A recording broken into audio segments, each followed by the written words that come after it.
Hello, Internet, and welcome to Saturday Nights. Thanks for joining us here today. We've got Savannah back in the driver's seat, so I don't have to run the stream this afternoon, which puts a lot of less stress on me. We unfortunately don't have Barry with us right now. He may be able to join us later on in the show. But we will see. For now, it's just me and my three lovely OG players here, ready to pick up where we left off. Couple of quick things. I'm just going to power through our announcements just by reminding you that we have lots of other shows that we do on this channel. Check out our lineup underneath our faces if you're watching on Twitch. There's a nice, neat little calendar there, and you can see everything that we do throughout the week. We play lots of different games. I don't think we have anything out of the ordinary coming up in the next week or so, pretty much just following that schedule. So just come check out, hang out with us, join our Discord. The link to that is below. You can also follow us on Twitter and check out all of our podcasts through another link on our website, which is linked below. You can follow the trail there and get to those. Everything's on iTunes, CastBox, some other podcasting platforms. I think it was pointed out to me that they're not on Google Play yet. I still haven't figured out, meaning I haven't really taken the time to research how to uploading those there yet. And that's just me being busy and lazy at the same time. I think that's it, though. You guys have anything you want to plug? Any announcements? Join us tomorrow for a game. Yeah. That's our next regularly scheduled. Yeah. Next regularly scheduled stream will be tomorrow afternoon with Slang 101. All right. So let's jump back into the world of Sarthia adjacent and back into Saturday nights. Let me get some music. Let's do this. So last time on Saturday nights, our adventures in Sarthia, your crew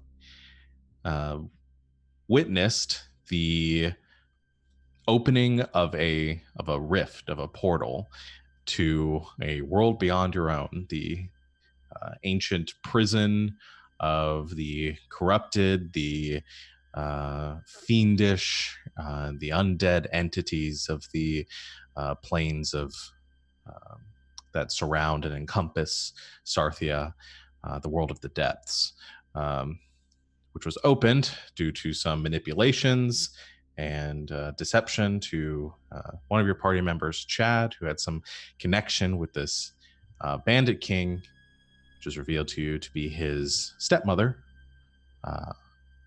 Irene. She escaped temporarily, leaving you all to witness this opening, and as the armies of the depths began to pour out from this rift. You fought your way through the city on horseback, trying to avoid as much commotion as you could, along with your companions, Barumba. And I think Matthias was with you there, but I don't think he was picked up at the time. I don't remember. It's been two weeks.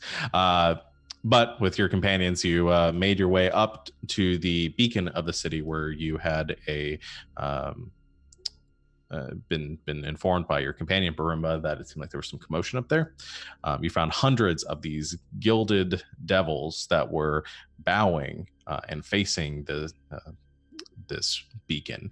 And as you entered, you found a ritual in progress where the bandit king, Chad's stepmother, was sitting at the center of this ritual symbol on the ground. These devils were surrounding her and chanting, and you threw yourself towards the ritual in a mad attempt to stop it, ultimately doing so by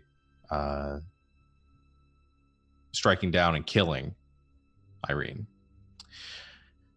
As she died, there was a rift, a screeching, and the ritual that had been in progress, something seemed to happen, and a hole opened up in the ground through which all of you tumbled down or jumped down into one way or another, into darkness and nothingness as you begin to fall deep, deep, deep into this void. And that's where we are picking up in this expanse of black around you, just nothing in all directions. No longer able to see your the members of your party. All of them seeming to have vanished in this darkness. Each and every one of you just hovering, having no sense of up, down, any sense of direction in this eternal and ever-present vacuum in every direction. And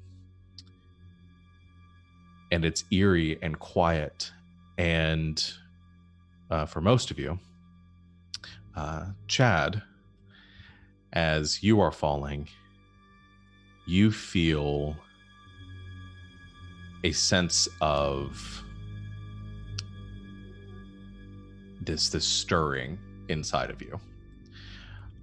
You aren't sure what it is exactly or the source of it, but you do feel this pulling, this drawing in a direction in out in the distance, in the darkness, far away, and suddenly through this haze and this cloud, this blackness, you do see a vision. You see something in front of you. You have no sense of scale or distance, but you see a city, a city that is built or encircled by black crystal, and there are these towers that stand and are present around the exterior. There's 13 of these towers, each one with a green flame burning at the pinnacle. And you see a structure kind of built up in the center of it, a massive keep or a castle at the very at the epicenter of the city. And you feel like a heartbeat, like a second heartbeat in your chest, a thumping, as you lay eyes on this.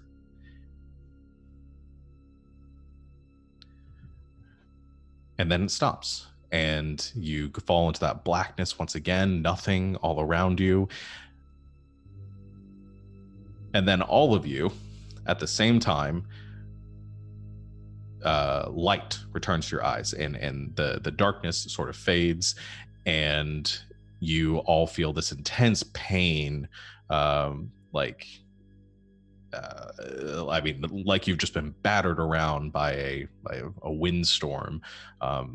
The feeling of just being pummeled and just bruises and just aches and pains all around you as you stir on blackened, charred ground and earth at the base of this fissure, this crag in the ground.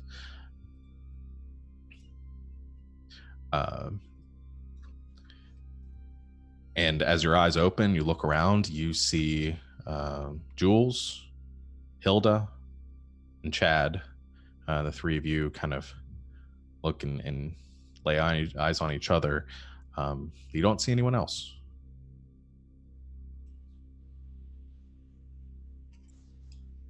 Is it like very dark? It's dark. I would say it's dimly lit. Mm-hmm. You're at the base of this crag right now. Like there are these rough black rock walls that lead up. It looks like about like 20 feet above you, and then it looks like it opens up. You can see the swirling, smoky black sky above, and there is this just like red glow, kind of off towards like the horizon as far as you can see, but it's just cut off, and that red glow is giving you a bit of light, but not much. Hildesor like coughs and stands up. Everyone all right? No, Yeah. I feel like shit. Aside from that part. Alive. I don't want to think about where we are.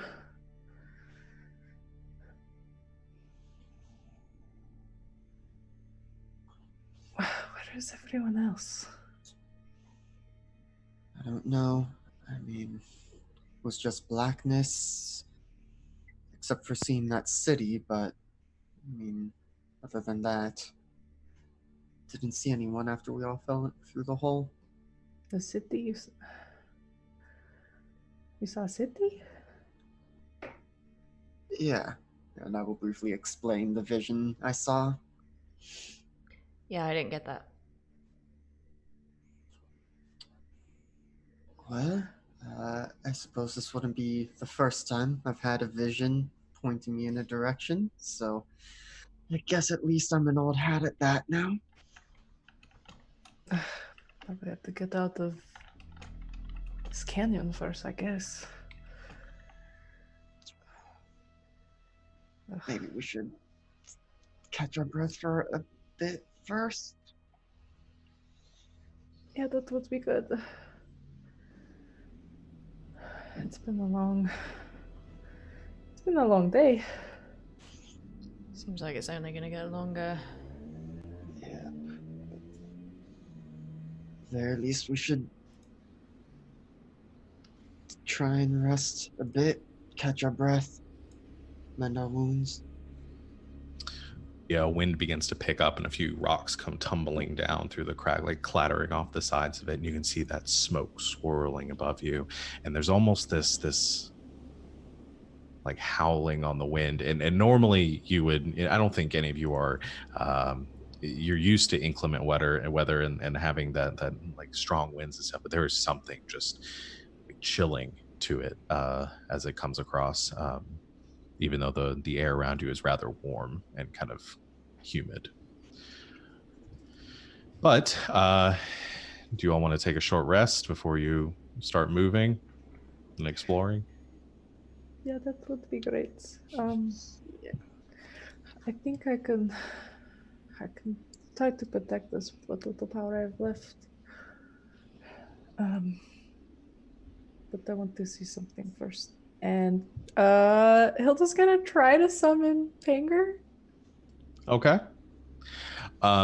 See what happens. I What's don't know. What's Panger right now? Cat? Yeah, he's a cat, and he was following Sebastian back at the city. Mm-hmm. So you focus on Panger, and you don't feel them currently present around you. You do feel them sort of tucked away in that pocket dimension that they sort of reside in. There is, you go to sort of to draw on them and pull them through, and there's like a little popping noise, and Panger appears on the ground in front of you, but they look a bit different. Oh no. Okay. Mostly the same kind of, because they're kind of a fluffy, like long hair, fluffy white, long-haired cat. Their fur is darker than it normally is, like a grayish black. Okay. There is a little bit of some of their fur is kind of matted a bit, but otherwise they're mostly the same, except for their eyes have a sort of reddish gleam to them, and they have two little horns sticking up out of through their fur. She kind of like looks at Fingers like, I don't know what's wrong with you, buddy, but so good to see you. And she just sort of like grabs him, gives him a hug. Yeah, they seem fine, and they kind of nuzzle in and just their teeth might be a little sharper than normal, but they seem okay. Devil cat. Yeah, they do have a little bit of a smell to them, like a little sulfuric. But yeah, they seem fine. Oh. Okay, and while she's sitting there with Pinger, she's gonna cast Tiny Hut. Okay. You Um, create your little arcane dome Yeah. space around you. If we have the tiny hut, we want to try turning this into a long rest. You could do a long rest if you It want has to. been a long That's time true. since we've slept. Yeah, Yeah. we should just do a long rest. then. Yeah, I was gonna say because I am not injured, Okay, yeah, you're fine. but I'm missing some pretty big spells. Yeah. So if you guys want to take a short rest, then I'll keep watch. But we I'm can good sleep. with either. Yeah, a long rest would probably be better Okay. if we can afford it. I do love this fiction that we just like fell directly into what's probably hell and are like, let's take a nap. Let's sleep. Let's sleep. Let's take a nap. I'm gonna go and move you guys onto the little map But at here. the so you same guys Oh, time- great! There's a whole different map. Look at that. At the Um, base What a of lovely fissure place. where probably nothing is going to, or hopefully nothing is going to crawl into or live, is probably one of the safest places for us to rest up. Well, yeah. I'm gonna keep watch for a while. yeah, we can Okay. say you guys keep watch. Because we can While see out you're- of the hut, right? I think you can. Yeah. Yeah. Yes, you can see out of it, and she sort of makes it sort of dark, opaque color to kind of blend in with this. Like, Matches the stone. yeah, Yeah, and I it- think she like doesn't mean to fall asleep, but then probably does. Yeah. From a distance, you gather you wouldn't be able to notice it too much. Anyone that got close enough would be able to see it because it's like perfectly smooth, versus everything else is like rough and jagged. And Yeah. but yeah, you all rest, and you guys can take turns watching as Hilda just like cast a spell and then just It's like falls cuddling asleep. with the cat, and then just like just falls right asleep. Yeah, so you guys get some sleep. I'm not going to have you guys take watch because nothing happens during your rest, but if you guys want to if there's anything you want to do specifically during that time. Yeah, I think before people actually fall asleep for the night, I think Chad is just going to be like, well, I'm sorry about all this. Certainly wasn't expecting this when I set out from Grambala, and it seems like a hell of a lot more than any of you all signed up for. Yeah, you're not paying me enough. I'm not paying you at all. Yeah, I was Oh, gonna you say said it, I not don't me. get paid either. Hilda says as she kind of like gets up. And I'm like, yeah, that's good. Yeah. Well, doesn't matter what we signed up for. We're here now. So, ever forward, right? Yeah. We'll get home. Or we'll find a very nice city to live in and buy a house here and take a nice vacation. It'll all be great.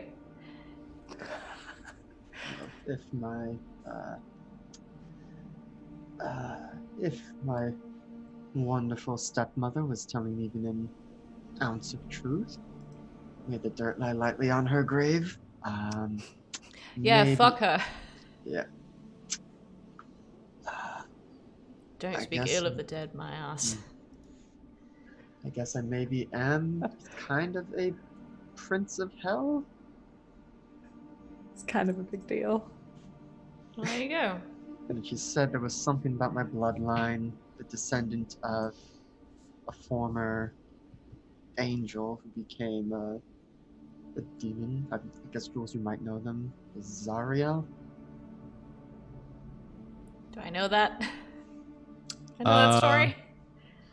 Maybe make a religion check. I don't do these very much.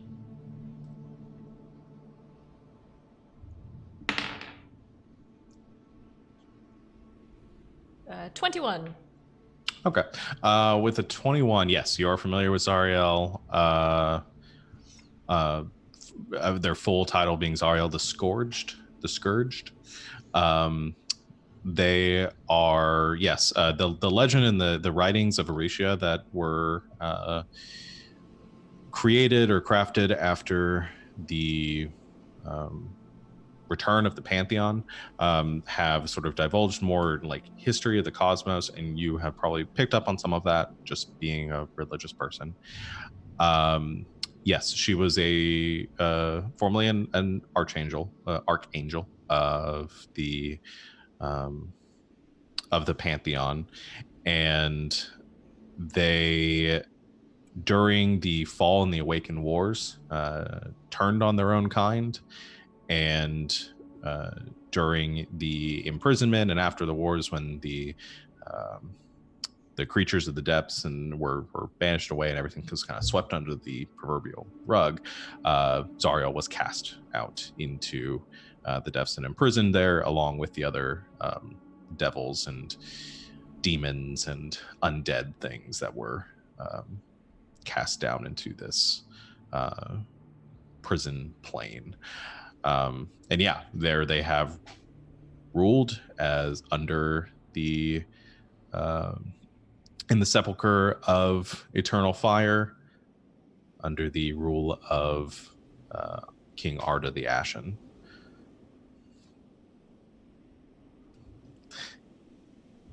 I assume Jules relays this to the group as the cat, as she is attacked by Panger. Sorry, he was pulling on my headphones.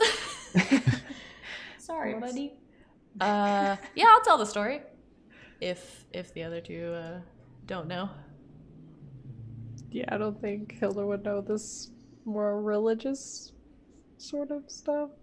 I don't know. I'm trying to decide like how much history stuff she would know.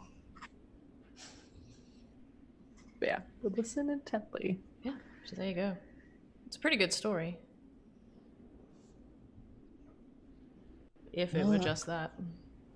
Yeah, not sure how I feel about, former Archangel, now Queen of Fiends. I'm not sure if that promises, that there was goodness, or that there's less chance of redemption now for all of her bloodline. Everybody's got goodness somewhere deep down inside.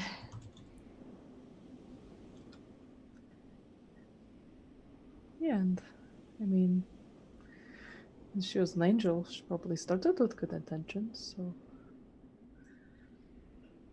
If it's as black and white as that. I'm sure nothing here is going to be very straightforward. Maybe she's great. Well, we'll have to wait to find out, I guess. Although, who knows, maybe she's at that city that I saw, or I obviously don't know what's going on with my newly discovered extended family. Well, I guess we're gonna find out. I don't imagine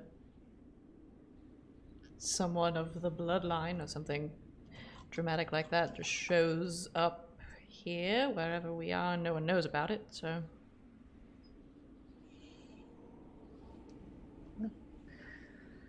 Got to figure out some way to get out of here too, so.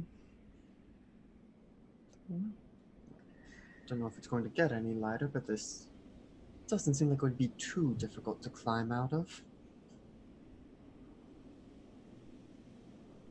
Yeah. It's just a matter of what's at the top. top. You.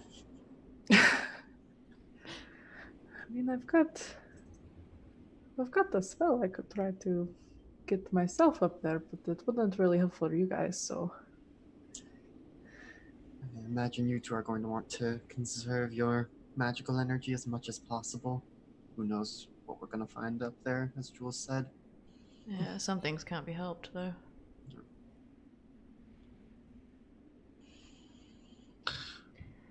It'll be alright. At least we're all together. Well, assuming Barumba and Finn ended up in the geode. Hopefully. At least we're not all I guess alone. so. I'm gonna look around. Does Hilda have the geode in her bag still, or did that? Unless somebody else took it. Okay. Yeah, you open the bag and you pull it out, and it's got that kind of same bluish green like pulse like coloring to it, and reflects the light around you. Yeah, it seems fine. Still in one piece. Hilda, is there any way to tell, like, what or who is inside? Or have we just been sort of assuming that's where we go? Not without more research. I mean, wouldn't able to get too much off of it. And actually, I was sort of looking forward to figuring this out after we had gotten you out of jail, Chad. I was going to bring this up with Sebastian, but Wait, you were in jail? Yeah, so, and kind of fill Jules in on what happened after she went into the geode. Oh. Yeah, I mean, they did the right thing because we didn't know what was up with Chad, and so they thought it was best to lock him up. And so Finn and I were gonna get them back out, and it was the whole thing. And now we're here. So Yeah, it has been a long day. Feels like it's been a month. Well,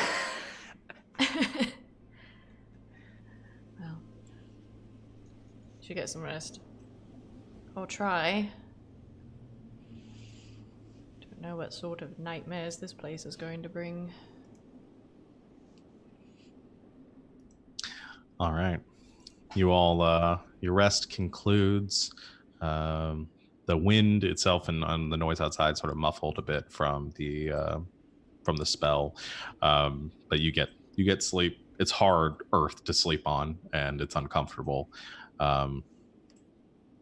but you're able to get your full rest. As you all wake up, you do notice one thing: that sort of pain, that discomfort, the soreness and stuff doesn't go away. There's no mechanical effect to it yet, but you just feel sore. Okay. But otherwise, we get the full benefits of a long rest. Yes, you do get the full benefits of a long rest. Great. As you wake, though, over the sound of and you step out of the dome and are packing everything up and preparing for whatever your next step's going to be. The wind kind of picks up for a moment. As it dies down, you do hear a bit of you hear a couple of noises. You hear some like screeches that kind of sound familiar. Like they sound like some of the devils you remember hearing in the city. And that's probably something that's very, since it was very recent and a very traumatic memory for all of you at this point, you do recognize them. But you hear another sound that is sort of undercutting the sound of those like screeching and squawking. It sounds like somebody else like shouting in fear or panic or pain.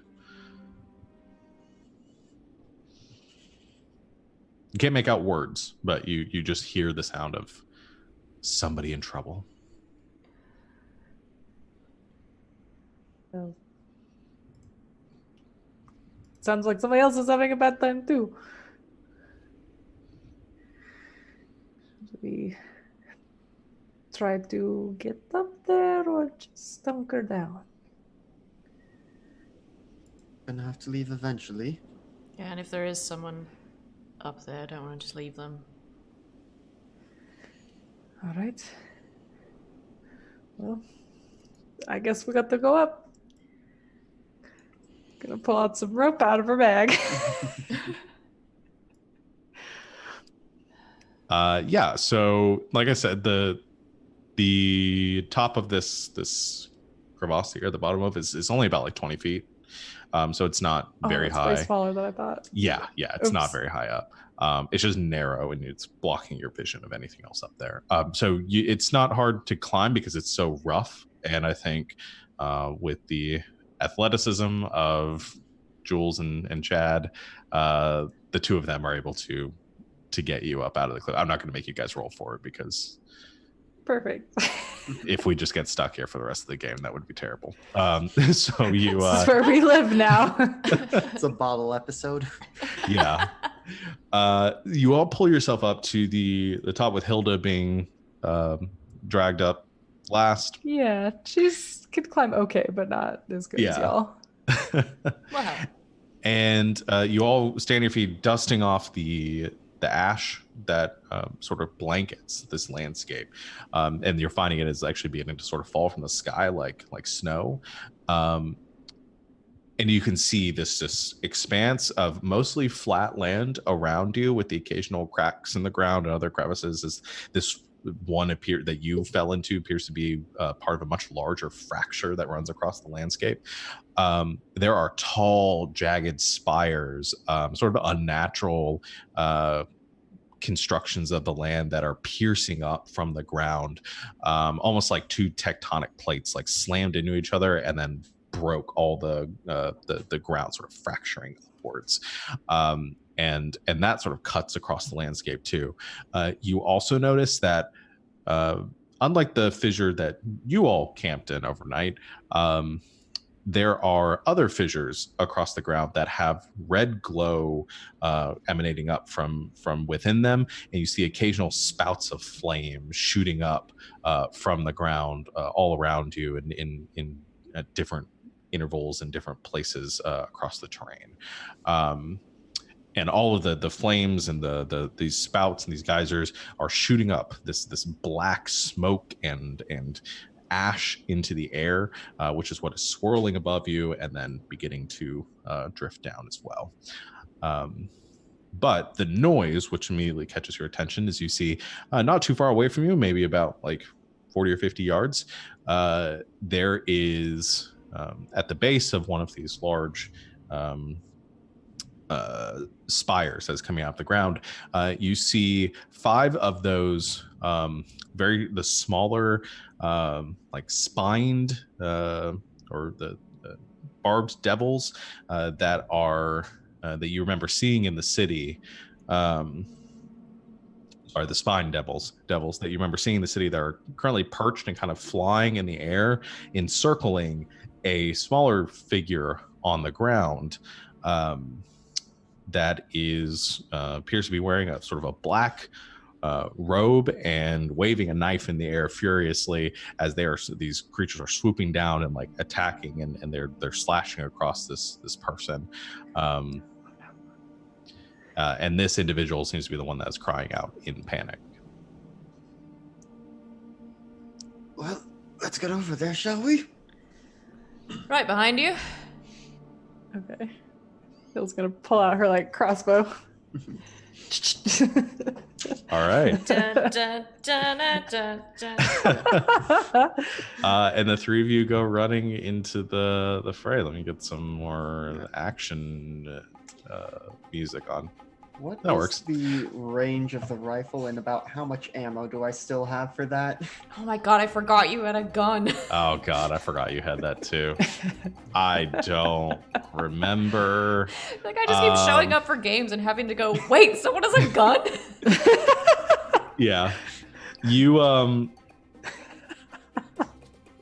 I don't think have you a had gun. I don't think you had any more rounds of it. I think you fired the one that was in it. Okay. Did you pick up more rounds of it? I don't think we ever specifically said. I know I used it when we were heading up to the beacon. Yeah. But, I mean, it's Let's fine say you if we have don't. let's say you have 10 rounds. I'll give you 10 rounds of ammo for it. Because I don't think you'd have a lot, if any, that you picked up from the pirates. And the range on them is a lot. Just you can shoot. Yeah, so I think as we are heading over, just gonna try and shoot one of them, kind of to draw aggro. Sure. And as we let get closer, me I'll switch weapons. put them on the field. There you go.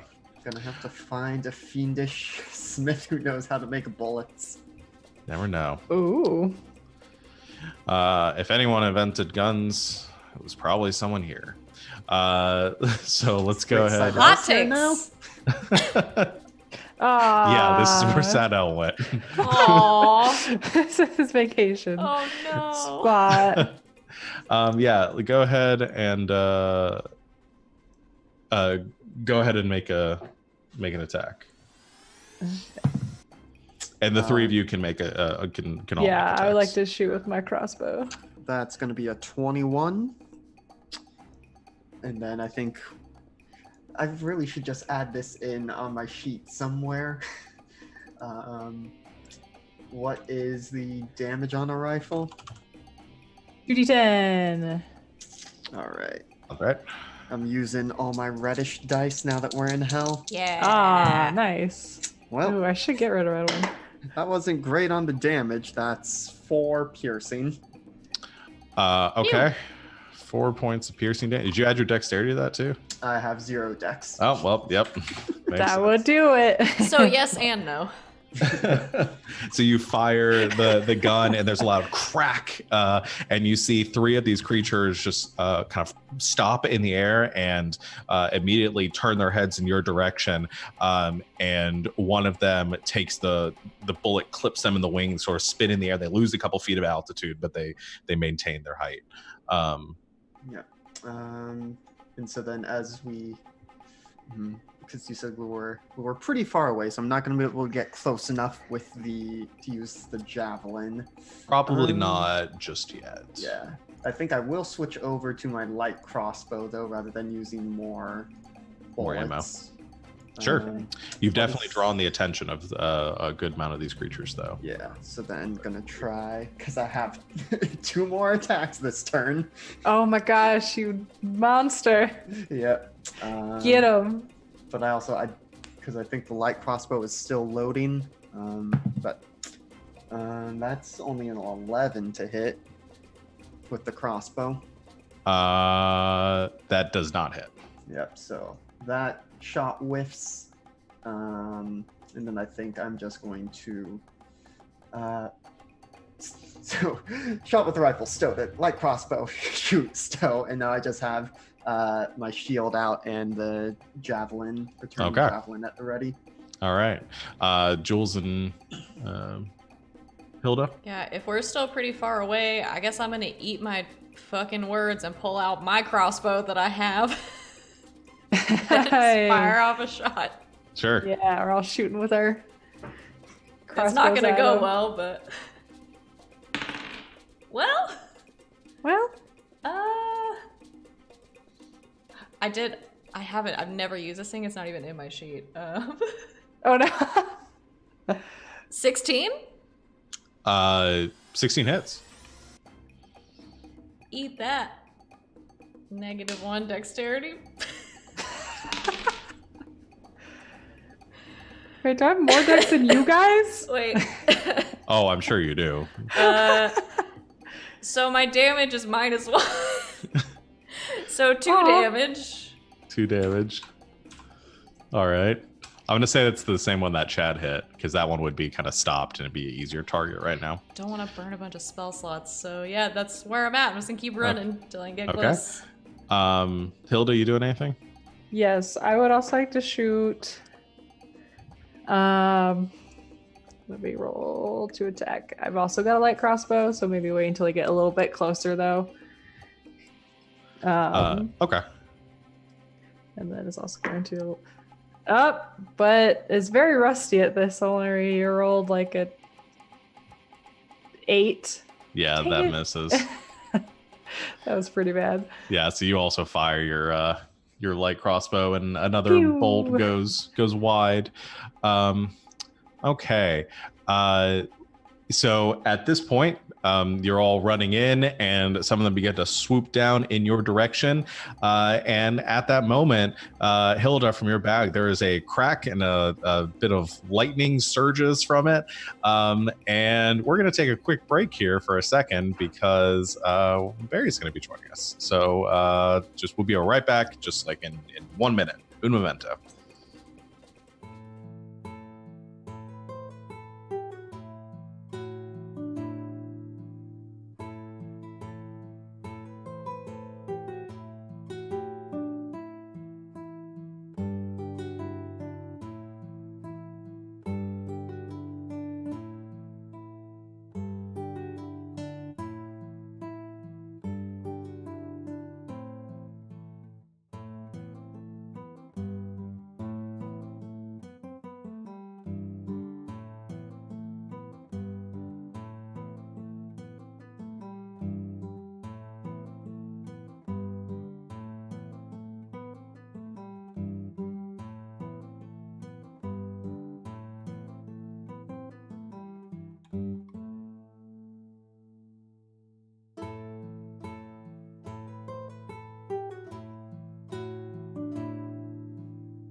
And we're back. And there's a bolt of lightning that arcs off the geode, and standing there in front of you as the rest of you kind of go running past him is a very confused looking Finn, who's just still standing there with his gun out. Finn, you turn around and you look at Hilda, Jules, and Chad as they are going running towards a group of 5 of these flying spined devils that they look like encircling a shrouded figure on the ground. Now they have that you have their attention, are beginning to head in all of your direction. So now that you're filled in a little bit on what's going on, we're going to go ahead and enter combat. You guys have gotten your sort of drop on your surprise round on them, and we're doing something a bit different with combat starting today's game because I can't do anything normal. So what I'm going to have you guys do is, one of you is going to roll initiative for your group, and you're all going to go at once. And then I'm going to go with the enemies. I think it's good that we have Finn now, because doesn't he have like plus 1,000,000 to I'm initiative? +7 right now. He does. Oh, that's pretty good. So Maybe I will go That's for that. better than mine. I don't know. build. Mine is -1. So Finn, why don't you go, as you're getting your balance and kind of getting on your feet, you turn back around, you see everything that's going on. Go and roll initiative for the group. Ooh. It's okay, you just You woke up. hate me. What did you roll? A 10. A 10. Well, a 3. But Let's see. And I'm not going to worry about bringing up the turn tracker because it's just going to be going back and forth, so it doesn't really make sense for me to have that up. I'm just going to roll, see if they roll better. They also roll a 10. Oh, my dex is so only I think your +2. dex is- re-rolling. Your dex is +2. Yeah. Their dex is also +2. just So, roll off. It's yeah, let's just do a roll off. Just I roll was gonna again. say- yeah, roll there's, like- again. That's hilarious. oh Oh my god! I think at this point they're going first, but let me see. Okay. What I also roll that. No, that's a 19. Okay. So no! it's Big their old turn. natural 1. Finn is very tired right now. Oh, 20. Why do you hate me? All right, so you're all running in, but these 5 creatures all kind of swoop down in your direction, and they are going to attack all of you with their kind of biting and clawing and stabbing at you with their tails. So let's go ahead and do these. So I think everyone's going to get a bite attack against them. I'm going to go down the list. Jules, that's a miss. That's a 5. Hilda, that's a 14. That meets. So yeah. Okay, that'll Ouch. hit for 4 points of slashing damage. Oh, okay. Chad, that's a 9, so that misses. And Finn, that's an 11. I think that also misses you. Yeah, that misses. All right, and then all of them are also going to make an attack with their kind of slashing at you with their claws as well as they come past. Jules, that's a 9. Hilda, that's a 16. Yep. Chad, that's an 8. Finn, that's a 12. I think Hilda's the only one that's going to get hit in this fight now. She just tries to shoot, and then they all come out and they're swarming her. Yeah, that's another 3 piercing damage to Hilda. Okay.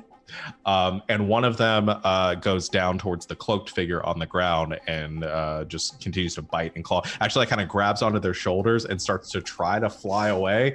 But the person, you see a kind of white-skinned hand come kind of pulled out from the cowl or from the long dark sleeve and slashes at the arm that is currently gripped onto them, or the leg that's currently gripped onto them, and the creature drops them. And as they land on the ground, I think their hood falls back, and you see a white-skinned, kind of humanoid-looking figure with 2 long white horns, and these lips that look kind of stained and purple, and a very like wide set mouth, and eyes that are glazed over white as well, and their skin kind of looks weird and like veiny as well, like purple veins running through it, but they look very scared and they look very focused on the the creatures that are attacking them. So yeah, that's going to be their turns. You guys now, what are you going to do? Whoever wants to go first can. I have a question. Yeah. Is this natural terrain such as dirt, water, grass, or unworked stone? Yes, this is unworked stone. Great, then I'm gonna try to thorn whip one out of the sky. Hey. Fair enough. Get out here! Get over here. Get over here! 22. 22 hits. Do you want to go for the injured one, or do you want to go for one of the other ones? Let me go for the injured one and just Okay. yank it out of commission. So do your damage, and yeah, you pull him down to the ground just so he's like right in the middle of your group. Is trying to fly past in the other direction, and the thorn whip whips around one of its feet, and you just yank him back to the ground right next to you. That is 8 piercing damage. 8 points of piercing damage. Perfect. And he's pulled. Yeah. So the other 3 are kind of swooping past. We're kind of doing a sort of a flyby. 10 feet. That one is now on the ground, right Yes. in the midst of all of you. I would like to do it a stab. Okay. Now that's within reach. Do a stab. Okay.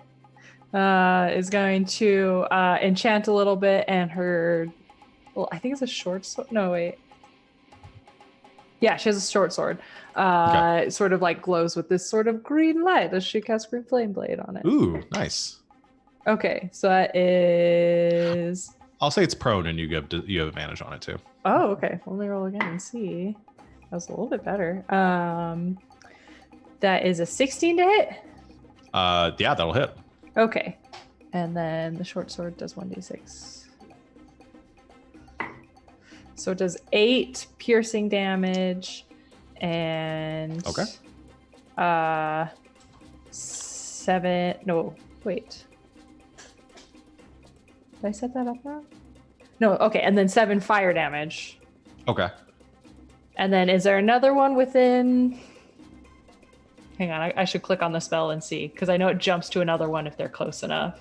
Yeah. I don't remember how close they have to be. I think it's 5 feet. Yeah, 5 Yeah, feet. within 5 feet. Okay, so probably no. Yeah, I'm gonna say because the other ones are in the air that and this one was pulled towards you. There isn't another one within 5 feet of it. But with that attack, and you stab down through the chest of it, the fire wreaths it and begins to burn into its fiendish hide, and it is just incinerated in front of you. That one is dead. And we high five. Yeah. Smoking green flames now lick off of it as the other 3 that were near you kind of go swooping away. One of them in the opposite direction. Who's next? Teamwork. I can go. I think I'm gonna aim the javelin at the one that was trying to pick up the figure. Okay. Just be Yeah. like, Ooh, yeah, get it. No, you don't. That's like 24 to hit. Yeah, that hits. For 7 piercing damage. Okay. Javelin snaps back. All right. Throw it again. It's like 23 to hit. Yep. Get him. Another 7 piercing damage. Ouch. All right. And just one more time. Oh, I forgot you have 3 attacks now. Yep. Dirty 20. All right. That hits. Not as good. 5 piercing damage. Ooh, man, that one is really rough. As it goes to fly away, and the arrow and the javelin sticks into it, and it lets out. And it looks back, and just as the same javelin hits it again, and it looks down at the javelin as it disappears, and looks up one last time, and it kind of clips the neck. It spins around the air, just like blood, just dripping off of it, and it's just barely holding itself up. This just frustrated, panicked, and terrified look on its face. I'm just gonna, bang the javelin against my shield and just be like, "Come at me!" Awesome. All right. I think Finn hasn't done anything yet. No. So did you say one was flying away from everyone? So there are 3 that kind of did sort of a flyby and hit all of you, and those 3 now. Yeah, those 3 still are flying off. They're not going like away. They look like they're coming back around for another pass. and then one of them that Chad just messed up was trying to drag away this fellow that you guys are trying to And save. how far away is that fellow? He's not too far, maybe like 20 feet-ish away from you. Okay, can I run and try and stab that dude with my rapier? Well, not the injured dude. Not the injured dude, the evil guy. one that attacked him. I'm assuming these are the things which smacked me up in the basement and almost killed me. Yeah. Yeah, revenge is sweet. Yeah, you can finish off the one that Chad messed up. Yeah, go ahead and make your attack. What bad? A 9. That will not hit. Okay, now I'm gonna shoot him. Okay. A 16. 16 does hit. Okay, at least I can hit with 8 piercing. Yeah, so what you do is you come running up, and this one has kind of fallen a bit, lost a bit of altitude, and is kind of hovering there. It's trying to get some more air under its wings and gain some height. As you come darting up, Finn, you stab forward with your javelin, and it just dodges out of the way and has this fiendish grin on its face as it thinks like, yeah, I've gotten away from it. Begins to fly up, and there's poof, you just fire your gun point blank with your other hand, blowing a hole through its back and its chest, and it just topples head over ass and then slams on the ground in front of you. So that one's dead. The guy that's right next to you, the devil you don't know, kind of looks at you and gives like half of a smile, which is kind of creepy because again, like his mouth is really wide, so it curls up just a little bit farther than you'd expect, and he says in kind of looks you over for a second, and he said, or I guess he says at first, it says something you don't understand because I don't think you understand Infernal. No, if I speak Dwarvish, I've got this covered. Yeah. Says it with a smile and not seeing any reaction. Then in common, it says, thank you. And looks back at the other three as they are now diving back towards you and the rest of your group. Would I have been close enough to hear the Infernal? Yes, you would have. And was it also just thank you? It was also just thank you. I would give the big, like, cheesy grin, like I'm a superhero in Megamind, which just saves someone. It's like, hey, random citizen, don't worry, we got you. Yeah. Just, oh my gosh, weird face. Don't look in the face, don't look at it for too long. He's kind of creepy. I'll put his token on the map here so you guys can see him. Don't stare, make sure you blink. Oh no. I really want to shoot this guy because he freaks me It's out. so much worse than I thought. I don't think you described the part where like his neck is open. No. No, I didn't yet. Oh, is that a tie? Oh. No, he's currently shrouded in the cowl right now. But yeah, you can see there's this it looks like a cut or some sort of mark that runs down like the front of his neck and his chest there. It's not like actively bleeding, but yeah. I think we need some healing words over here. He's got I don't even have mending. I don't have enough words for that, my dude. You guys can kill him if you don't want to be friends with him, but Are he's we done nothing helping to the you. right I can- people? I can be friends with him as long as I don't have to look at him ever. All right, have all of you done everything you want to do? Yeah, except cry. All right. Well, there'll be went the time for wrong that. way. Is that a free action? Yeah, that's a free action. Okay. The other three spined devils come swooping around for another pass. I think it's going to be an attack against. Let's see. We're going to do an attack against Chad and Jules. Yeah, I think one's going to go for Hilda again, just because you were really easy to hit the Okay, first time. Bring it on. They're devils. They got to be mean. As much as I don't want to attack Hilda again. It's fine. Let's see. So bite attacks for the three of you. Jules, that's an 11. Chad, that's a 4. Hilda, that's a 14. I am gonna cast shield and say Shield. nope. All right. You deflect that one and it glances off. Both they Ready all this three time. also try to make attacks kind of stabbing at you with their tails. Jules, that's a 7. Chad, that's a 10. Hilda, that's a natural 1. Hey. Take that. So none of them do anything to any of you. They just kind of bite and scratch and claw and then start to fly off again. Very disheartened. And all the other ones are dead. So back to you guys. What do you do? Unless anyone is switching it up, I'm just gonna keep trying to yank them out of the sky. Horn whip them down? Yeah. That's a good... I like the combo. Yeah. Yeah, I like it. Do it. Yeah. Well, that's a natural 1. Well, Oops. it was a good combo. It was good that one time. Then it worked. Whoops. Yeah, so you try to grab it out of the air. This one kind of dodges off the side. The whip just cracks in the air. No other effect. It's very frightening, though. It is frightening, yeah. And loud. Before the one that was going after me gets too far away, I'm just gonna quickly stow the javelin and pull out Dragonmaru and try and axe this thing in the back as it flies away. Yeah. 20 something to hit. 20 something will hit. Like a million. Yeah. And then I really need to remember what my damage bonus is with Dragonmaru. That's 12 slashing. All right. Going for my second slash with it. Okay. Ooh, that's not great. I assume a 10 won't hit. No, a 10 does not hit. Let me make this a precision attack then. Okay. And try and add a little bit more. Where are my d10s? All right. I already have some here. Does a 13 hit? 13 will just hit. Okay. So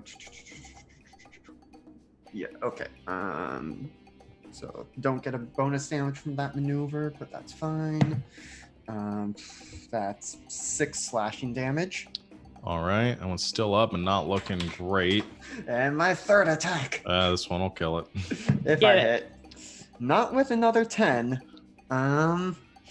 If it looks weak enough, I think I will do another precision attack. Yeah, I mean, it looks like it's on its last leg. Yeah. Well, that was worse. So a 12 misses, I assume. Yep, 12 will miss. Yeah. Okay. I guess that's it. Let's see. Probably doesn't look too bad yet. I'm So alright. nothing for my bonus action this time. I'll keep All an right. eye on her. All right, who's next?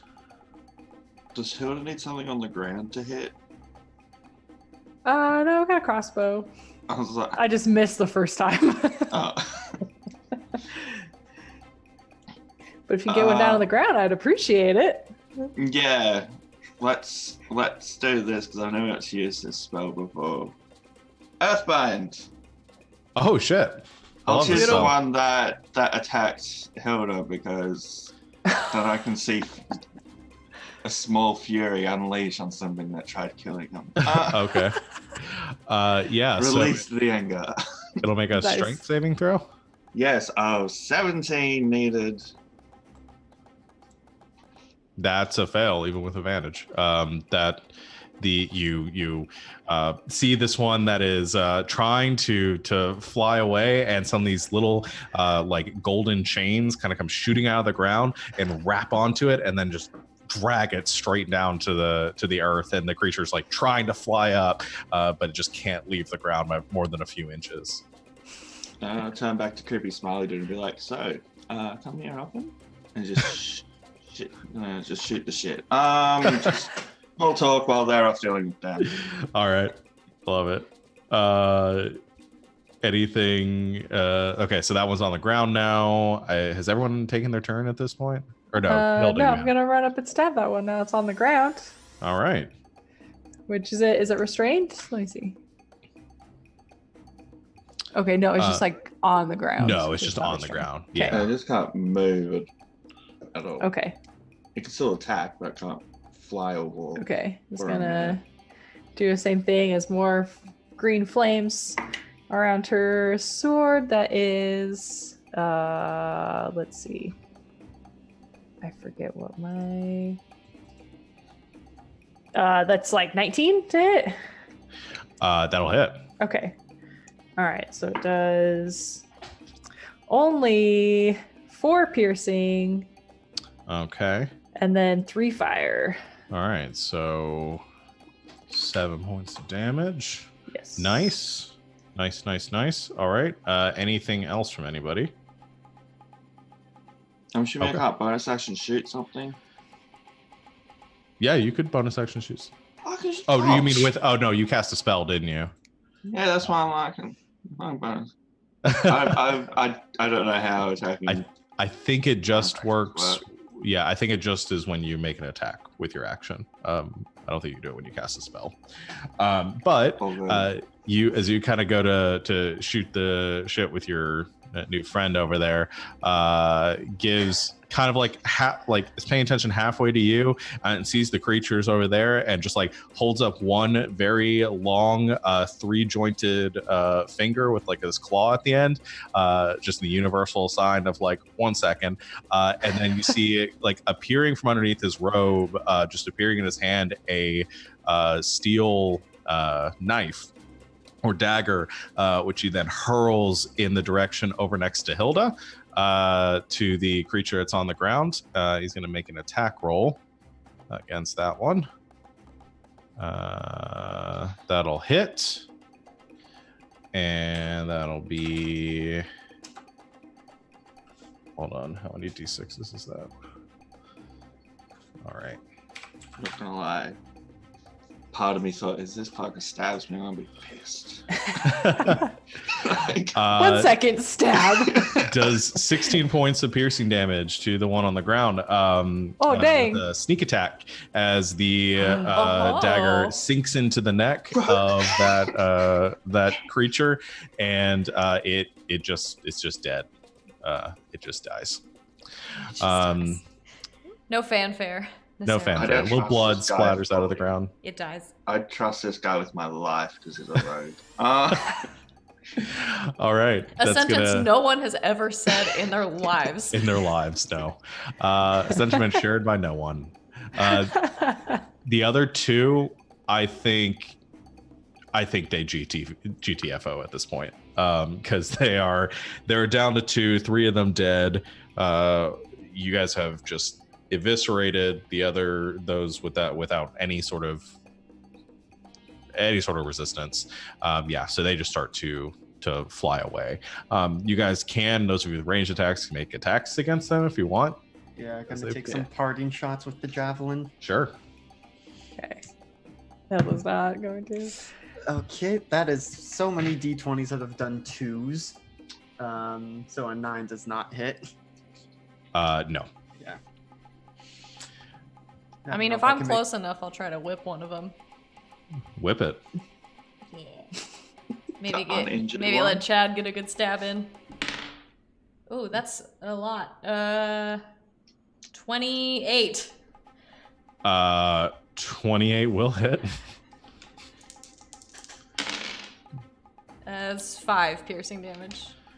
Okay. 5 Yoink! points of piercing damage. But that's enough to kill one of them, so I'll say you attack the one that was damaged there. Oh, okay, that works. Finish him. So that one falls. Just choke and you him out. pull its dead body to the ground next to you. All right. The other one continues to fly off and vanishes into the ash storm ahead. And one to tell our story. Leaving you guys alone with your new friend. I probably should not recommend you to the group because last person I said was fully trustworthy sent us here by dying. My sense of characters are not that good with this party, but he gives you a confused look and says, Chad's stepmother, big story, bit crazy. Which one is Chad? That would be me, which I will actually say in Infernal, having heard him speak Infernal before. Looks at you and in Infernal says, thank you for your assistance. I appreciate it. My name is Azon. I will switch back to common for the benefit of everyone else. Well, it is our pleasure to assist you, Azon. You're welcome for the rescue. Though, must admit to some curiosity how you found yourself out here. And the smile kind of races from his face. He kind of picks at the corner of his mouth a bit and says, I sort of live out here now. They call me Azon the Exiled. I'm not really welcome amongst my kind anymore.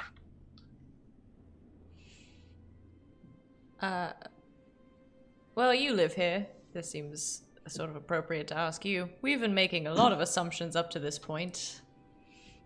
Where are we? So you really came here by accident? Yeah, that Oh, would be no, a good we- way to put it. It was a very malicious accident. Right. That is very unfortunate for the four of you, because No shit. you find yourselves in the sepulchre of eternal fire. Ah, great. Yeah, those are the assumptions we were making. A Well, prison we of the know. damned, realm of eternal torment. So we so on and so on. we know that part. Yeah, all right. Name was enough. Where are you from? Well, not this plane. I gathered that. I, as a player, don't know. Yeah, are we sticking with the material plane or? Yeah, what the- What do we call Sarthia, it? material plane, Okay. Ishwarden. It has like blue sky, green tree. Do you know what a tree is? Like, it's- Do you know Sarthia? I've heard of it, yes. Hmm. Never been there myself, obviously. oh, we would have heard if you were there. We're on a bit of a jaunt from the material plane. I see. That would explain the helping. Not many people around here do that. I'm gonna have to ask, why were you exiled? Was it for like cannibalism or? No. Nothing is untoward as all of that. No, my position was taken, and so I was exiled. I've lost my usefulness, I guess. Couldn't just find another job? It's not really how Yeah, things well- work around here. Unemployment benefits. No, it's Sucks. there isn't really any unemployment. If you're unemployed, you're dead. Fair enough. I was. Random question: do all your people look so happy? He gives a big smile, and the corners of the Oh, mouth no, curve it up gets to the big grin that's disturbing to the likes of you people. Please take him off the That's my screen. background. I'm Can we covering get a it with my larger character picture? sheet. Do you want me to move him off the screen? No, I'm just gonna cover him up with my character sheet because he scares me a lot. That works. We may have to so take terrifying. a picture for the audience. For the Yeah, audience. Why we'll so post it. serious? Yeah. We can share that in our Discord. I don't have rights to that image, so I didn't want to stream it. But yeah. So yeah. Scary. Yeah, he says, no, I was told I have a winning smile. It gets me. A lot of people find it charming. That's one word for it.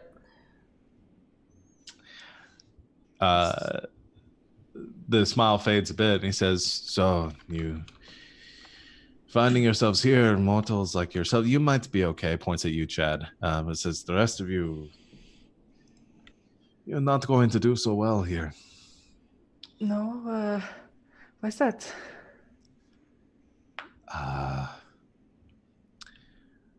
Just people like you don't typically last very long. Is that why everything hurts? Oh, yes. Well, that's more of a local thing. this where you're at, the depths, smaller is the sepulchre of eternal fire, the home of the devil kind like myself. But specifically within it, you are in the realm of suffering. The plateau of chronic pain. Yes, yeah, that's one of the words. How do you? Have you been here before? It came up in my studies at one point. So other places don't feel like this? No, they each have their own flavor, Hmm. you might say. So wait, am I in pain right now? Yes, you find this it's just like this aching Why of is your everyone else's joints. soul? Yeah, I forgot to mention that. Everybody, you What if all you were just like, nah? yeah, you all feel like this soreness, this like aching, even after your long rest, and you're at full hit points and everything. Just this sense of discomfort. Oh, I feel like I'm 35. I'm sorry, what? You feel how old? Jules I said I says feel like pointedly. I'm 29. I don't think we actually gave my age, did we? In the backstory. So, Mm. no, I'm 29. You never then. told us, yeah. If you say you feel I'm 35, more checking with the DM, like, dude. if you say you feel 35, Jules is Dude, I don't extremely remember. offended. I can barely remember the things that I say. I can't remember what you guys say. That's okay, neither do we. It's all good. No, Jules looks at you like, what? Slightly offended. Well, for Kalishtar's 35 is pretty old. Mm-hmm. So I checked that all you want. But he says, here, come with me. Let's get out of the storm in case more show up. And you can see like the ash is kind of starting to like grow a bit, and it's like being to swirl around a little bit stronger than was before. The wind picking up, and Azon kind of motions like towards the pillar that he was being attacked near. He says, I've been staying there's a small cave over here, and you can come and rest, and we can talk about things. I mean, I'm sure you have nothing but time now that you're stuck here. Can I just hit a quick inside check? Sure. Not a bad idea to when the insight creepy smiling man is like, yes, come into my cave. Yeah. What do you do, adventurers? I would be surprised if you did not insight check here. That's a He's 19. rogue, I trust him. 19. So he seems like he's up to, like, he has an angle here that you get the opinion, like he's eyeing you over. You see his eyes dart to like your weapons and your armor and any magic items that you have. He still got that And knife out? No, he doesn't have the knife out anymore. No, none in his hands. You don't see him, like, you can see the robe is open a bit, and he's not wearing like a shirt or anything. It's just more the kind of white, kind of wrinkled skin, but he is wearing breeches. But you don't see any knives or any weapons on him. You're not sure where he was keeping those knives. Well, he said he doesn't have a knife in his hand. Okay, and then I remember dog. And I'm not as comfortable. True. He Yeah, was it just didn't look like summoning shit. It didn't, and from Finn's perspective, like, it didn't look like he summoned it. It just like sleight of hand, I guess. Just kind of drew it from out of nowhere. So you imagine that he's probably got some hidden weapons on him, but nothing visible. But yeah, he's looking across your weapons and armor and equipment and stuff like that. Again, you don't get the idea that he has any intention of like attacking you, because he seems to be sort of keeping a little bit of a distance, keeping an eye on you, because he's not quite sure whether to trust you yet, in the same way you are him. But he seems like he probably has an angle. That's fair. He's out. Is his robe dirty? Yeah, it's kind of dirty. It's got ash. Can I prestidigitate on it it. so it's clean, because it's really annoying me. And he's my Sure, friend. you can. Yeah, you prestidigitate it, and all the ash disappears off of it, and it's still dark black. It's got more of its kind of and it's like a thick wool almost. But yeah, it's clean. It doesn't smell anymore. So yeah, Now it's that like ultra black color, like the black that's Yeah. too black. And he kind of looks at it and looks at you and says, magic, yes. Good to have people like that around. I never had a skill for it myself. Anyone else feel like the new kid at school and the creepy guys just latched onto you? Just showing you around. You're like, I could have been with the cool people over there, but we got stuck with this guy. I mean, you're the one making friends. Yeah, but still, he's still the creepy kid. He leads you towards the spire here and kind of around the side of it, and there is like a small cave there. He ducks inside and kind of motions, goes, "Come on!" And as you all come around, you can see it's not very big. It's goes back about 20 feet, and there's a little pile of like dirt in the corner. It's kind of built up like what would be a bed. And there's a couple little like a small little like brass bowl in the center of the room over the remnants of probably a small fire that has long since been snuffed out. And yeah, it just looks like somebody has been like living here for a little period of time. And he sits down on the other side of the fire and begins to like mess with it a bit and takes out a bit of like flint and kind of you see some sparks beginning to come up as he is trying to bring this little fire back to life. He says, "Sit, make yourselves at home. I don't have much here, but whatever." Can I please light the fire for him? It's really sad. Yeah, as he continues to strike at it, then it suddenly just erupts into flames with your prestidigitation or whatever, and it Yeah, you did it. Woo! He'll just kind of like lean over to Jules and be like, should we be worried about this guy? I'm like whispering to her. Yes. Okay. Not less so than the flying spined devils. Okay, I just want to make sure that we were on the same page because he's a little unsettling, but Yeah. I don't know if that's just because he's a devil or what. I don't Okay. think he's lied to us yet, but keep an eye. So Azon, you mentioned being exiled. Is that from nearby? Are there civilizations around, or? yes, there are small cities around, 8 actually in this realm, and yeah, they aren't. Everyone has their purpose, their place, and if you don't, well, they get rid of you. So I wanted to live, and so I chose exile over execution.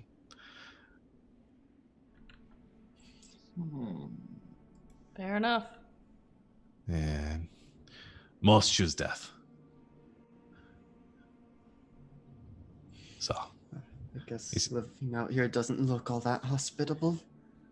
no, well, and most of the time you just end up as food for something bigger.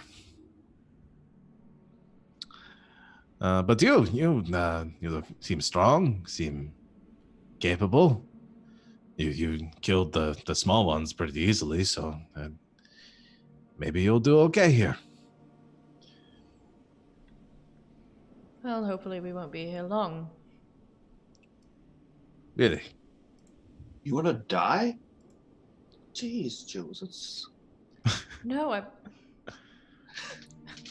Oh, escape. I'll go Okay. home. Yes, I mean, this place seems great and all, but it would be kind of nice to go back to where we It are from. doesn't suit us.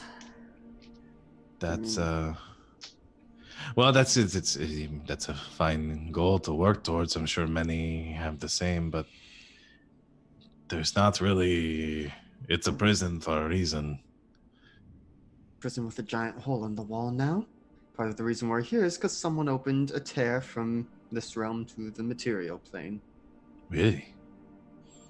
Not sure where it originates from on this side, but an army of fiends came pouring out, so someone knows where it is. A very pleasant afternoon. I hadn't heard of that, but like I don't get the newspaper out here, so. Do you know who made the portal? Maybe I can point you in the right direction. Well, she's dead. And, We're not sure of Yeah. the circumstances surrounding it. Well, it could be any. I'd imagine if there was a portal large enough for people to move through, it would have to be, well, that would have to be the work of the coalition. So, one of their cities, I'd imagine, would be pretty near there. do they have any cities in this realm, or would we have to travel farther abroad? Yeah, the 8 cities are part of the coalition of agony that make up this realm. Show me your Great. name. They're sort of presided over. There are 8 seats for the 8 archdevils that rule this land. How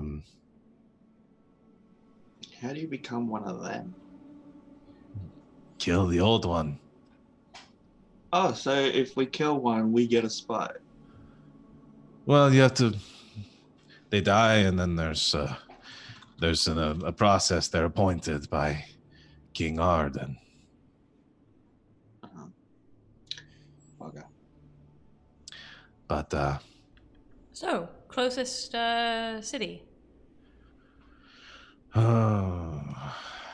the closest one to here. That would probably be the city of Tolman Iron Eyes. One of the archdevils. They don't really name the cities, they're owned by one of the coalition. But you have a couple that's nearby. I mean, you have Tolman Iron Eyes and Irguman the Haunted. Let's see. If you go a bit beyond there, following the winds, you'd find the hold of Ragnarok the Wanderer. And then, of course, beyond that would be Zariel, the Scourge General. But you don't want to go there. No. Why not? You telling me I don't want to go there has really piqued my interest. Oh, nah. Well, that's Zariel is the leader of the coalition, the most powerful, the first appointed by King Arden. Fallen angel. Some say that, yes.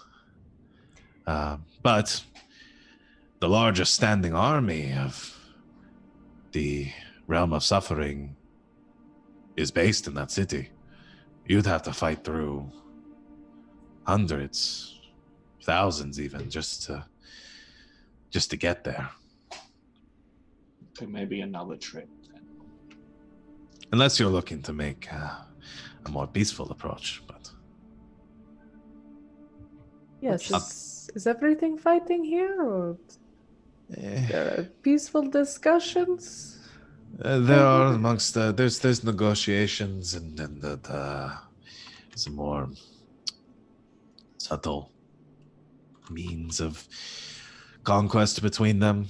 I mean, most of the generals of the coalition, they work together, but not many mortals walk among them. And most that do are, well, don't have a very pleasant existence. If we wanted to see the city of Zariel. North, south? North? Dead following the winds. Yeah, I don't know this north and south you speak of, but you'd follow the wind in that direction. And then, would Zarya's city be the one with 13 towers around the outside with green flame at the top? Was that a different No. lord's? How do you know this place?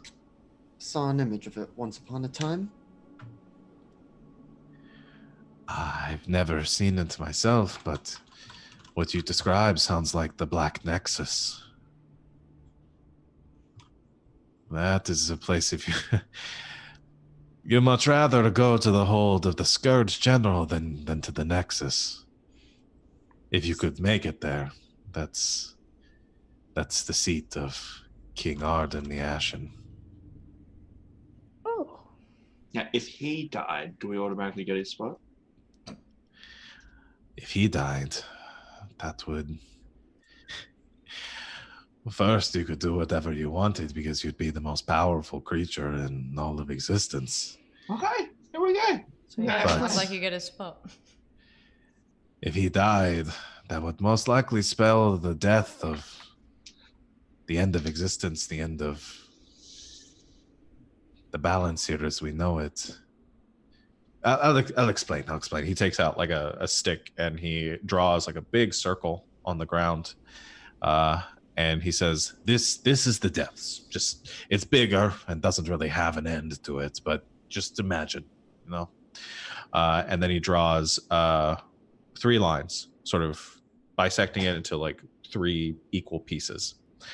He says, there are 3 sepulchres. The sepulchre of eternal fire, where we are. The sepulchre of I don't remember the other one. The sepulchre of utter gloom, and the sepulchre of bone and dust. And there are 3 kings that lord over each one, and they all rule from the very center. And he points to it, the Black Nexus. And they're all equally powerful.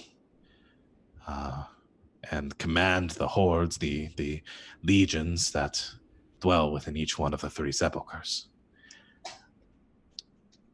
None of them can kill the other. None of them moves against the other, because if one died, the other would kill them.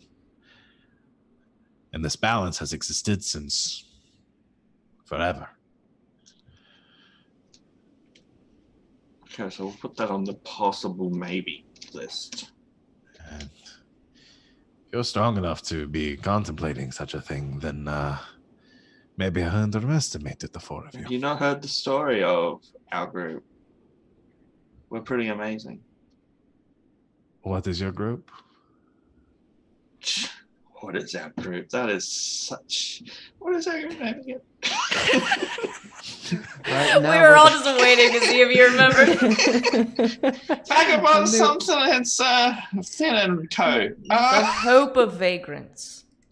Yeah. I don't know, it's just- I like that. It's positive. It's most of the names here are kind of dour. Well, like we said, we're not from around here. We're from out of town. There's a whole sepulcher dedicated to utter gloom. Yeah, I don't think optimism is in much abundance here. There's No. several kind of paperwork. How are you guys with paperwork? Apparently, they're organized enough to have newspapers. What Do is you it with believe you? in paperwork? What is it with you and paperwork? It's so much easier to just bullshit your way through with paperwork because it I looks don't. efficient. I don't really know what. There isn't much paper here, but if you're talking about writing and contracts and things like that, yeah, that's pretty big around here. Oh, we I'm gonna know. look straight at Chad and be like, "No signing contracts for you. You are banned from contract signing." Wasn't planning on it. Well, we weren't last time either. There is another way you could leave. If there is a portal there that you could go through on this side, You could certainly give that a shot. I'd be more than happy to escort you there in exchange for protection. I can't promise I could get you into the city, but I could at least get you there and you could see. But if there is a portal that creatures here are able to move through to go to the other side, there are going to be a lot of creatures there. A lot of very powerful devils looking to move through. You're going to be fighting an uphill battle to make it through yourselves. Aren't we always? There is something else.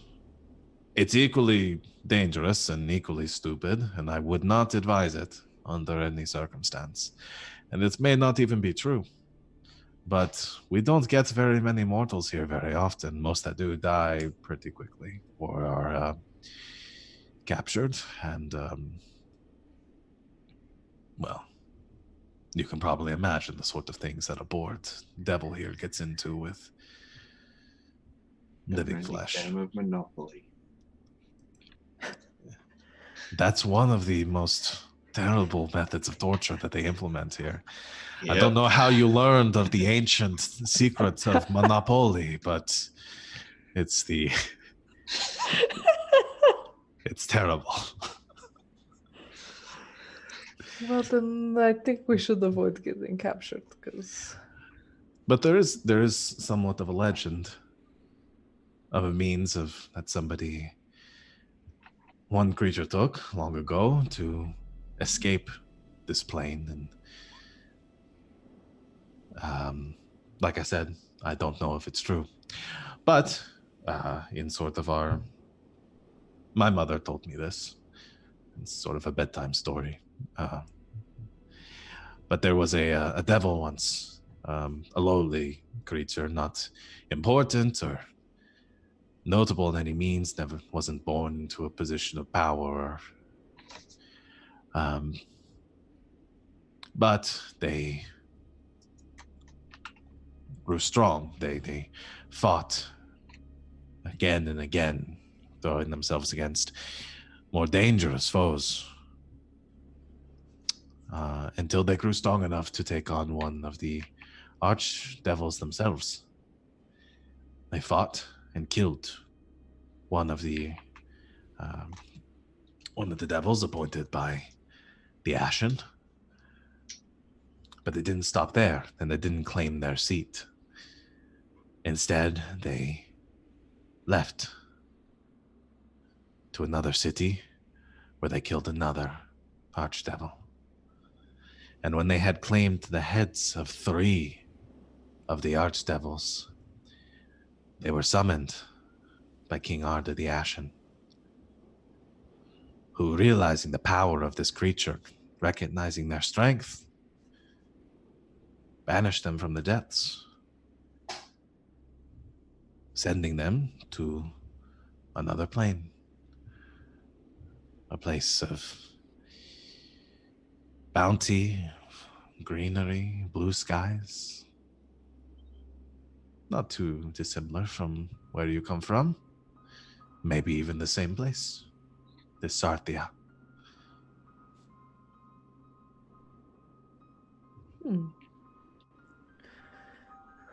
That does sound like an interesting story. So the initial This, plan of killing the archdevils was going to get us out. Look at that. I don't know if this is any easier than trying to fight through a portal that's opened out there. It may be just as dangerous and just as deadly and just as stupid, but I mean, what do you have to lose? Deadly and stupid are my middle name. So it sounds like on the way to Zario's city, there are 3 archdevils in our way. There are. And there are 8 in total. I could take you to any of the others, but if you're looking for the quickest path, that would be the way to do it. You mean we don't have to go in order like the Pokemon gyms? No. Skip around. Well, Why are you helping us? What do you want out of this? Well, I'm exiled. I don't have any place to be, no position, no family, no home. I had resigned myself to living a quiet life out here. But if your plans are to make a mess of things, they're all about order, of structure. I'm tired of that. I like to see things mixed up a bit. Plus, if you find a way to leave, maybe I come with you. Maybe I find a better place out there than all of this. There it is. Done deal. Good, if you'll just sign this contract. No, I'm just... You can sign my contract. I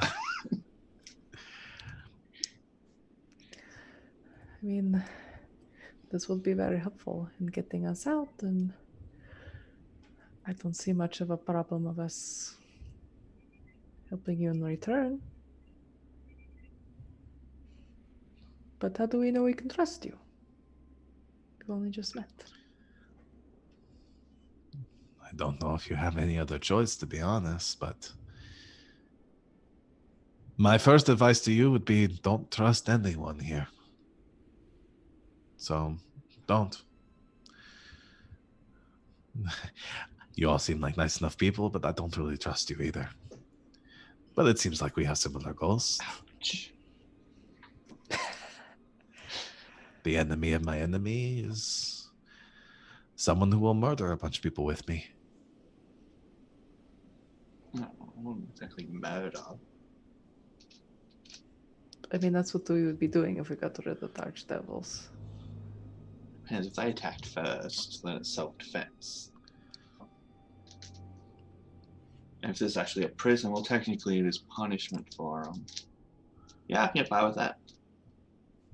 I just want to be killing innocent people. Just bam, little kid there, boom, family over there. Like, that would be rude. That sort of thing would get you here. So let's not do that. Well, Chad, what do you think about all this? I think my head's going to hurt if I try and think about the philosophies or ethics too much at the moment. I do think we need to do something to try and get our way out. We could try and march straight to Zariel's city. You know, may have some pull there, as it were, but also wouldn't hurt our cause to have some archdevil heads under our belts. I But have I no also- qualms with this. I guess Jules is our moral compass. If she's okay with that, must be cool. Did you say I'm your moral compass? And also, I don't think the Yeah. cardinal directions have much meaning on this plane. If So I'm your moral compass, that's why we're here. Just you're not that bad. Well, I don't imagine Gethys will mind a few dead devils along the way. You're a cleric. I'm a con man. I'm point it to Chad and be like, "Is partially the reason why we're here with this issue. Not your fault, but still partially the reason." And Hilda, you're pretty cool, but church. I don't know if that was a compliment or not. I guess we'll have to see. There was nothing bad said. That's all you gotta remember. I'll do my best to keep the rest of you shits alive. Well, sounds like we sort of have a plan. Which is nice. For once. Yeah. Azon looks outside, and you can see the storm kind of blowing in the wind, blowing the ashes past the entrance to this cavern, leaving that sort of moaning wail. kind of echoing around you. And he says, well, we can sit here and speak for a bit, and I can get to know each other a bit better once the storm passes. These storms happen often. They do. Normally lasts about an hour, maybe. And some last a few minutes, some last a few hours. So we may as well just have a short rest and wait for it to.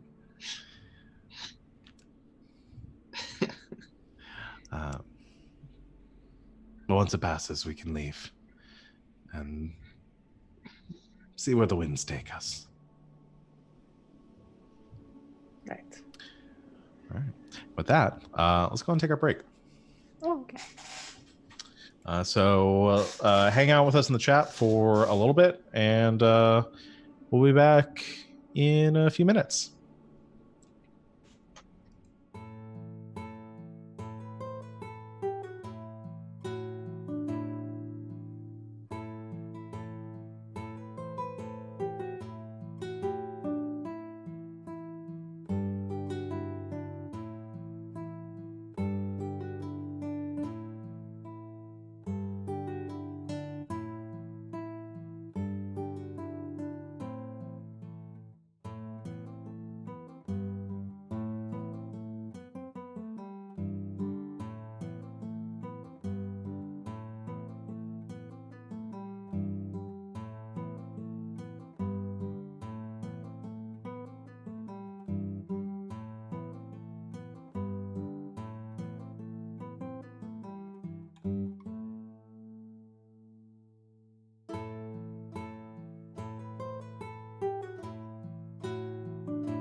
And welcome back, Internet. Thanks for hanging out with us on our break. Let's just get back into it.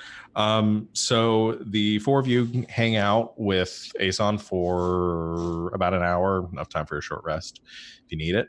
In the meantime, like he gives you a little bit more information on the area. I'm just going to go and read off the names of the 8 archdevils of the Coalition of Agony. So you guys just like know like your options if you wanted to go the realm of attacking them. So you have the Scourge General, which is Zariel. You have Gelrez the Hidden, Trollmach the Stone Speaker. That's Trullmach. Most of these are spelled like they sound. Ir Guman, the Haunted, who I've already Ir Gum.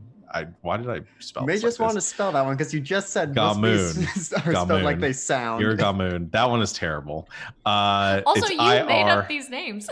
I don't know. I write these things down and I'm like, yeah, that sounds good in my head. And I go to say, I'm like, why did I spell it like that? IR apostrophe GAMUN. Ir Gamoon. I don't know how to show that one. Ir Gamoon. Then Tolmon Iron Eyes. You have Jogranoth, the Cinder Touch. Jogronnath. And then you have Ragnarok, the Wanderer. And Zeroth, the Smiling. Xerrath.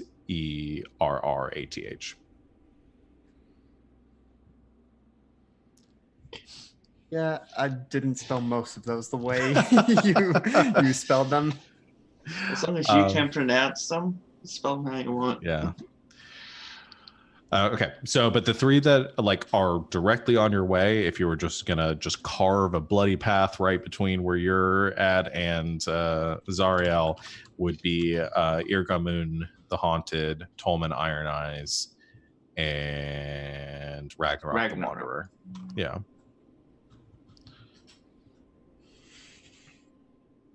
So that's what, and all of them are he would give you the idea, Aeson would, that all of them are within like somewhere around 10 hours of walking from where you're currently at, or from each other. Like none of them are like too far off. Some of them would take like a couple of quote unquote days to get there. Some of them would take less. So the ones he told you about are the ones that are closest to where you're at. So yeah. Hilda, how tanky are you? AC wise? I would not use the word tank. Yeah, but Maybe, AC wise. I don't know, 14? Did you want my cloak of protection to make you a 15? I mean, I can trade you clothes. Do you want this cool one that makes you look like you look like a manta ray? Just you seem to get hit a lot. Yeah, I did take quite a few hits in that fight. I mean, if you want the cloak of protection, take the cloak of protection. You can heal people, kind of. So yes, I could a bit. I can heal a bit. Not as good as Jules, but I could do my best. Yeah, I'll give you my cloak of protection because we can't have you die. But I, on the other hand, I can go down all the time. As long as you heal. Okay. Yeah, I'll die trade in you. hell. Do you die in real life? Da da da. Your brain makes it real. Okay, so yeah, he'll put on that cloak of protection, and then she has a return. You don't have to wear it, but in the if you look in the inventory, she's currently wearing, what's it called? The cloak of the manta ray. If you want to wear that. I don't know how much swimming we're going to be doing in hell, But who knows? I mean, a swim speed through lava, right? Yeah, can I swim through lava? You once. Don't worry about For it. We can one walk. second. Don't worry about it. We can walk over lava. Wait, what? Ooh. No, sweet. How? We know. Is You still that take a elk little that bit good? of damage, but Is that elk that good? Like, Gina, Yeah. is Gina that good? She just walks over lava. Like, yeah, so. run over it though. Better than swimming through it, as far as I'm concerned. I want to mention one other thing too. Do you have conjure food and water prepared, Jules? Turns out, yes. Okay. Create food and water. I'm not going to worry about keeping track of you guys being able to eat and drink because there's not a lot to eat and drink here. I assumed as much. I did prepare create food and water today. Okay. Oh. And even though it is bland but nourishing, Chad can use his cook's utensils and spice things up a little bit. Yeah, we were talking Yeah. about it. Which I haven't Cook's really. utensils? What? Yeah, I haven't used that yet Oh so my far. gosh. But yeah, all this time, Chad would have been like, if we were ever out camping, Chad would have been doing most of the cooking. I could Wow. flavor up to 1 cubic foot of non-living material. So that would help too. Yeah. I can warm it up as well, even though it isn't, or chill it. Yeah, I will say the spell is like a little overkill for this, but it creates 45 pounds of food and 30 gallons of water, enough to sustain up to 15 humanoids or 5 steeds for 24 hours. Maybe we can start a revolution in each town. Oh yeah. The food spoils if uneaten for 24 hours, but the water stays clean. It doesn't go bad. So We just Right. don't tell people it spoils within 24 hours. Like, look at all this food we made you. Yay, help us get rid of your archdevil. eat it. And then walk away really fast. So what I'm going to say though is, so Jules, as long as you spend one of your spell slots each day to cast that spell, you guys aren't going to mark a point of exhaustion. Got it. I still have 5 rations. Okay, that's 2. If you don't want to spend the 3rd level spell slot and Yeah, 'cause I consume know a it ration applies. instead, I'm just Okay. going to make this assumption I that have several high level spell slots now, so Okay, so Okay. that's not too much of a hit, but it's not the worst and I'll thing. make the assumption that the rations that you have, if you guys have rations, include like a Capri Sun or something inside to drink. My mum packed it before we left. Aw. The crust to cut off my sandwich. It's amazing. I'll go ahead and do that for today. Okay. And just I'll just keep a 3rd level. We'll just Mark it see off. how Unless bad one told otherwise, archdevil but- is. The archdevil's really strong. We've got water for days because the water doesn't expire. So We Yeah. have enough containers to hold that much water though. Azon also says, as he's like, look, you conjure the food. You guys have a nice little snack while you're eating your meal for the day, and pack up the rest of it however you can. Yes. sorry, I can also create or destroy water once per long rest because Genasi. So guys, we're good. Oh, that's right. We're not Yeah, gonna you go guys are- thirsty. You're good on water, and I think Azon is like looking at the water, and says, "I've never seen it so clear before. Always dirty, and is it always that color? It doesn't look good." How fresh does it look? Does it look average to us? Yeah, I think it looks fresh to you. It's clear water, like a clear spring, I think from Jules, it's like ice cold though. like a clear mountain spring. Can it be? I Sure. When it first shows up? Yeah, it's ice cold, It's cold as hell. like a Bud Light. Smells pretty hot. But you can see Azon is like off put by the color and like doesn't really want to drink it because it just doesn't look. He just says I'm sure it's fine, but It's clean. we could put some like dirt in it or something if that was. Drink it.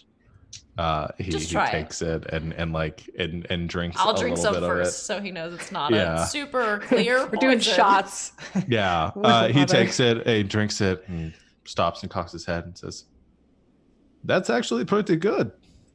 And now we've ruined him. Yep. He's never gonna That's- get such clean water again. That's really good.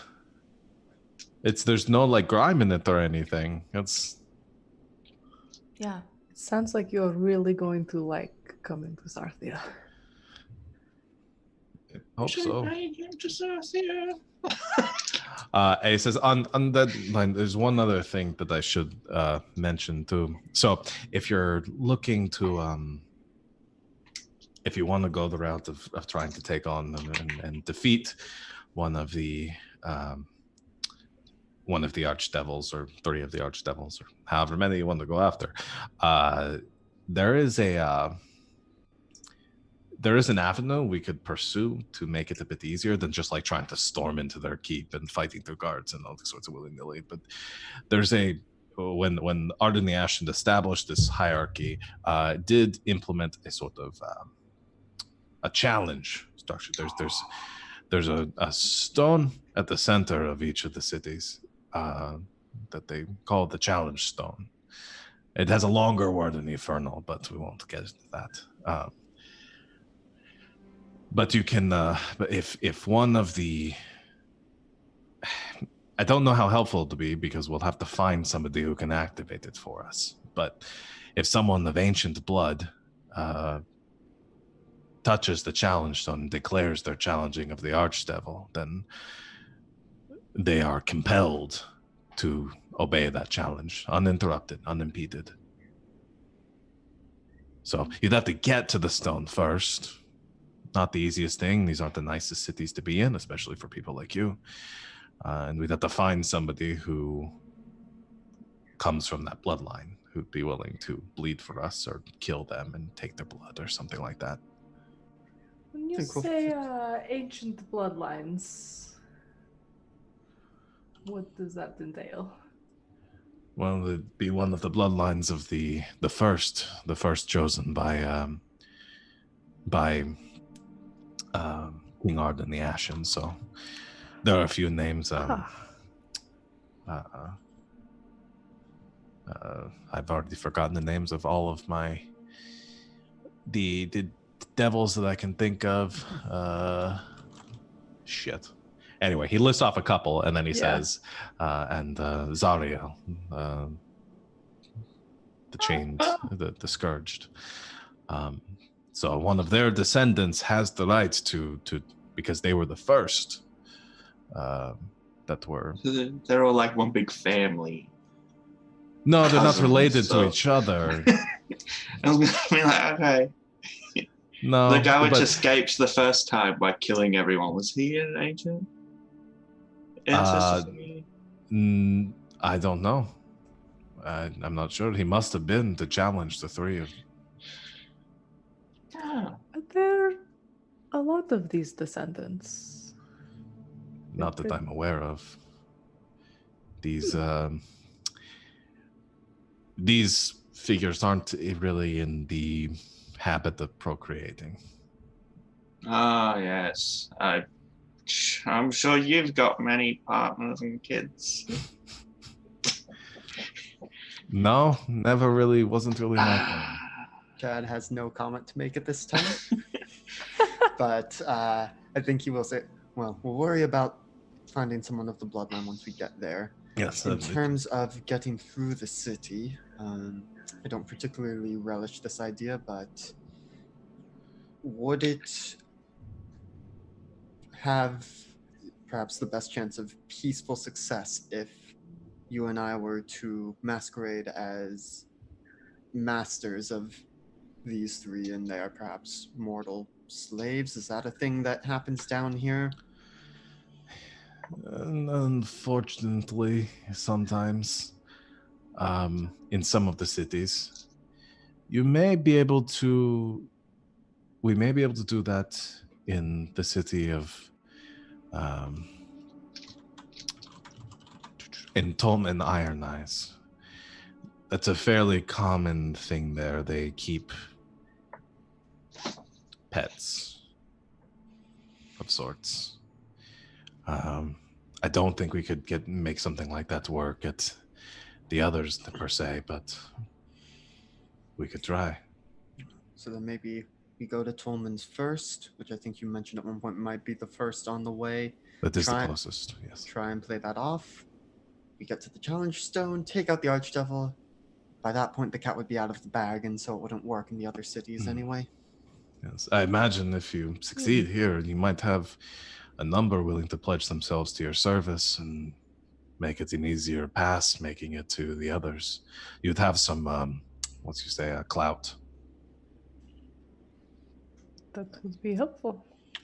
I'm also open to other ideas in terms The only of... issue is, does it really look like you two could be in charge of us three? Just want to point out, Chad, we've been against each other twice now. I'm pretty certain my side won both times. Chad straightens up for a little bit. You see like this shift come over him where like he's been fairly casual around you, but now you see like there's a click as he like snaps back into his training to be a noble, and it's just like, you will listen to me, peasant, or you will not get any more food or water today. That was pretty And good. then he relaxes back out of it. I will mean, say it's- there's probably no offense, a certain bias toward people with, Yes. That should be enough to at least get us through. You look the part. Yeah. I wouldn't necessarily present yourself. That was a bit nice for it. I mean, you're close. Yes. We'll talk about it as we get closer. I'd probably need some new clothes along the way, but we'll get to that too. That sounds like a three-piece suit. Did you want a three-piece suit? I'm sure I've got a spare. that sounds lovely. Oh, let's get this guy a three-piece suit. He'll look amazing. Oh no, then he's just gonna look like the creepy deer thing on Hannibal. No. Do you give him some clothes? Yeah, let's get him a three-piece suit. Make Okay. sure it's perfect and clean. Yeah. So he takes off his Oh, the we cloak see that the he's neck. No. Oh. yeah, you see the neck. It's got not an great. ascot in there. Yes. Tuck You it can in. keep them. You notice though on that his back, however, there is a large like burn mark across the back of it, almost like a brand. Just a very large like X on his back. It looks like, some combination of being scourged, burned, or flayed. It's a pretty nasty scar. Gross. Yeah. But he takes the clothes and puts them on. He's probably he's probably a little bit taller with like longer arms than you, so they're not quite, it doesn't quite fit exactly to his proportions, but it works. He looks a lot better, a lot more presentable, especially if you prestidigitate some of the dirt off of it. It's already immaculate myself. Yeah. He says, I think this will work. It's a bit foreign in its style and won't really go. Definitely draw attention to us, which is its pros and cons. Attention to us, less attention to the three of you. I'm not changing into rags. That's a line I will not cross. You can take my cloak. No, I'm good. There's not enough prestidigitation in the world that'll make me wear that. I mean, it's kind of like how when you write those fake letters and stuff. There's nothing fake about them. Right. The storm has kind of died down outside, and Azon looks out and says, well, we could probably leave now and arrive in the city before another storm picks up. Are slaves shackled? Typically. Well, we'll see if we can get by without that. Perhaps play it off as more so slave bodyguards than chattel servants. Yeah, because just like logistically, I have a lot of stuff. Yeah, it's going to be difficult.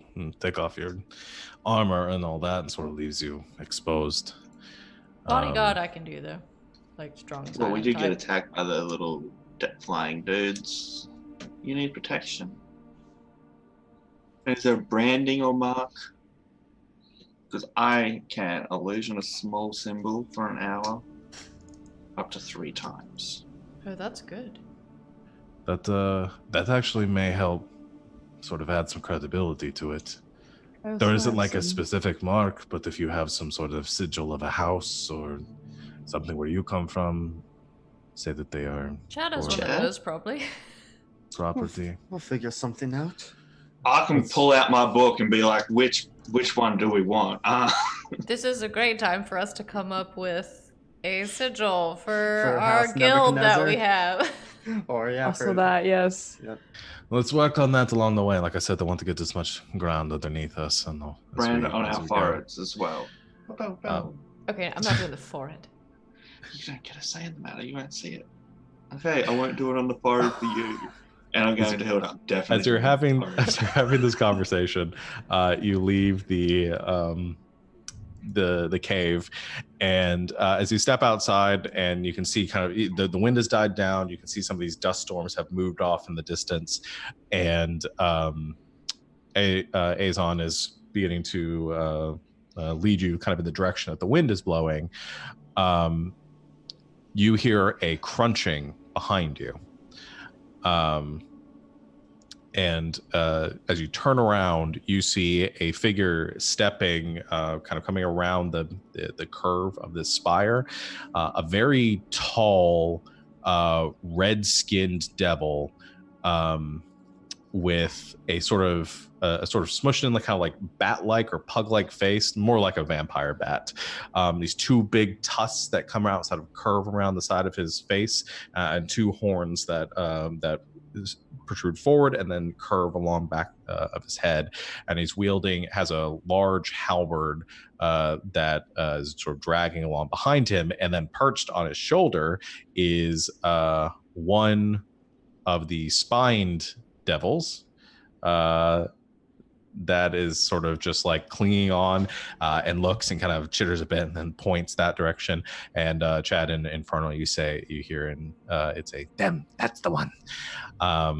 And the big one, this conversation is gonna be Infernal. We're just gonna assume that they're translating, and the demon takes a step forward on one of these big sort of furry goat legs, these massive hooves that is sending off a small plume of dust and ash as it stomps on the ground. Says,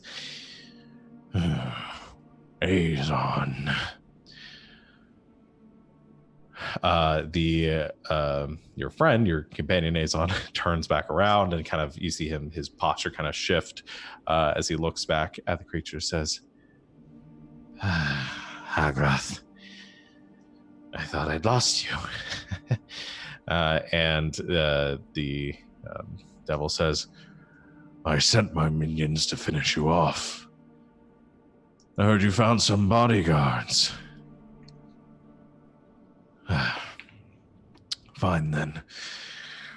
You, and motions to the 4 of you, leave. This one's death doesn't need to concern you. Under my breath in Primordial, though I know the little guy doesn't understand me, I'm just uttering an old adage that translates to snitches get stitches. Yes. Can I mind link with someone, probably Chad, because he understands them, and tell him to just tell me if we're going to attack. I'll shoot the big guy in the face. I'm going to try and talk him If down. I'm told to, I'm not going to just be like, tell me when to attack. Bang! Going to try to scare him off, but yes, be ready for it. You just tell me when. It takes another lumbering step forward. It stands about 15 feet tall. Is just this towering, monstrous the devil, and Azon says, "No, these friends of mine, they're just helping me. I honestly, I think this whole thing has been a misunderstanding. I don't know why you want to kill me. I've already been cast out. I've given up my position. You don't need to add insult to injury, right?" Hagrath, was it? Looks down at you and just kind of snorts.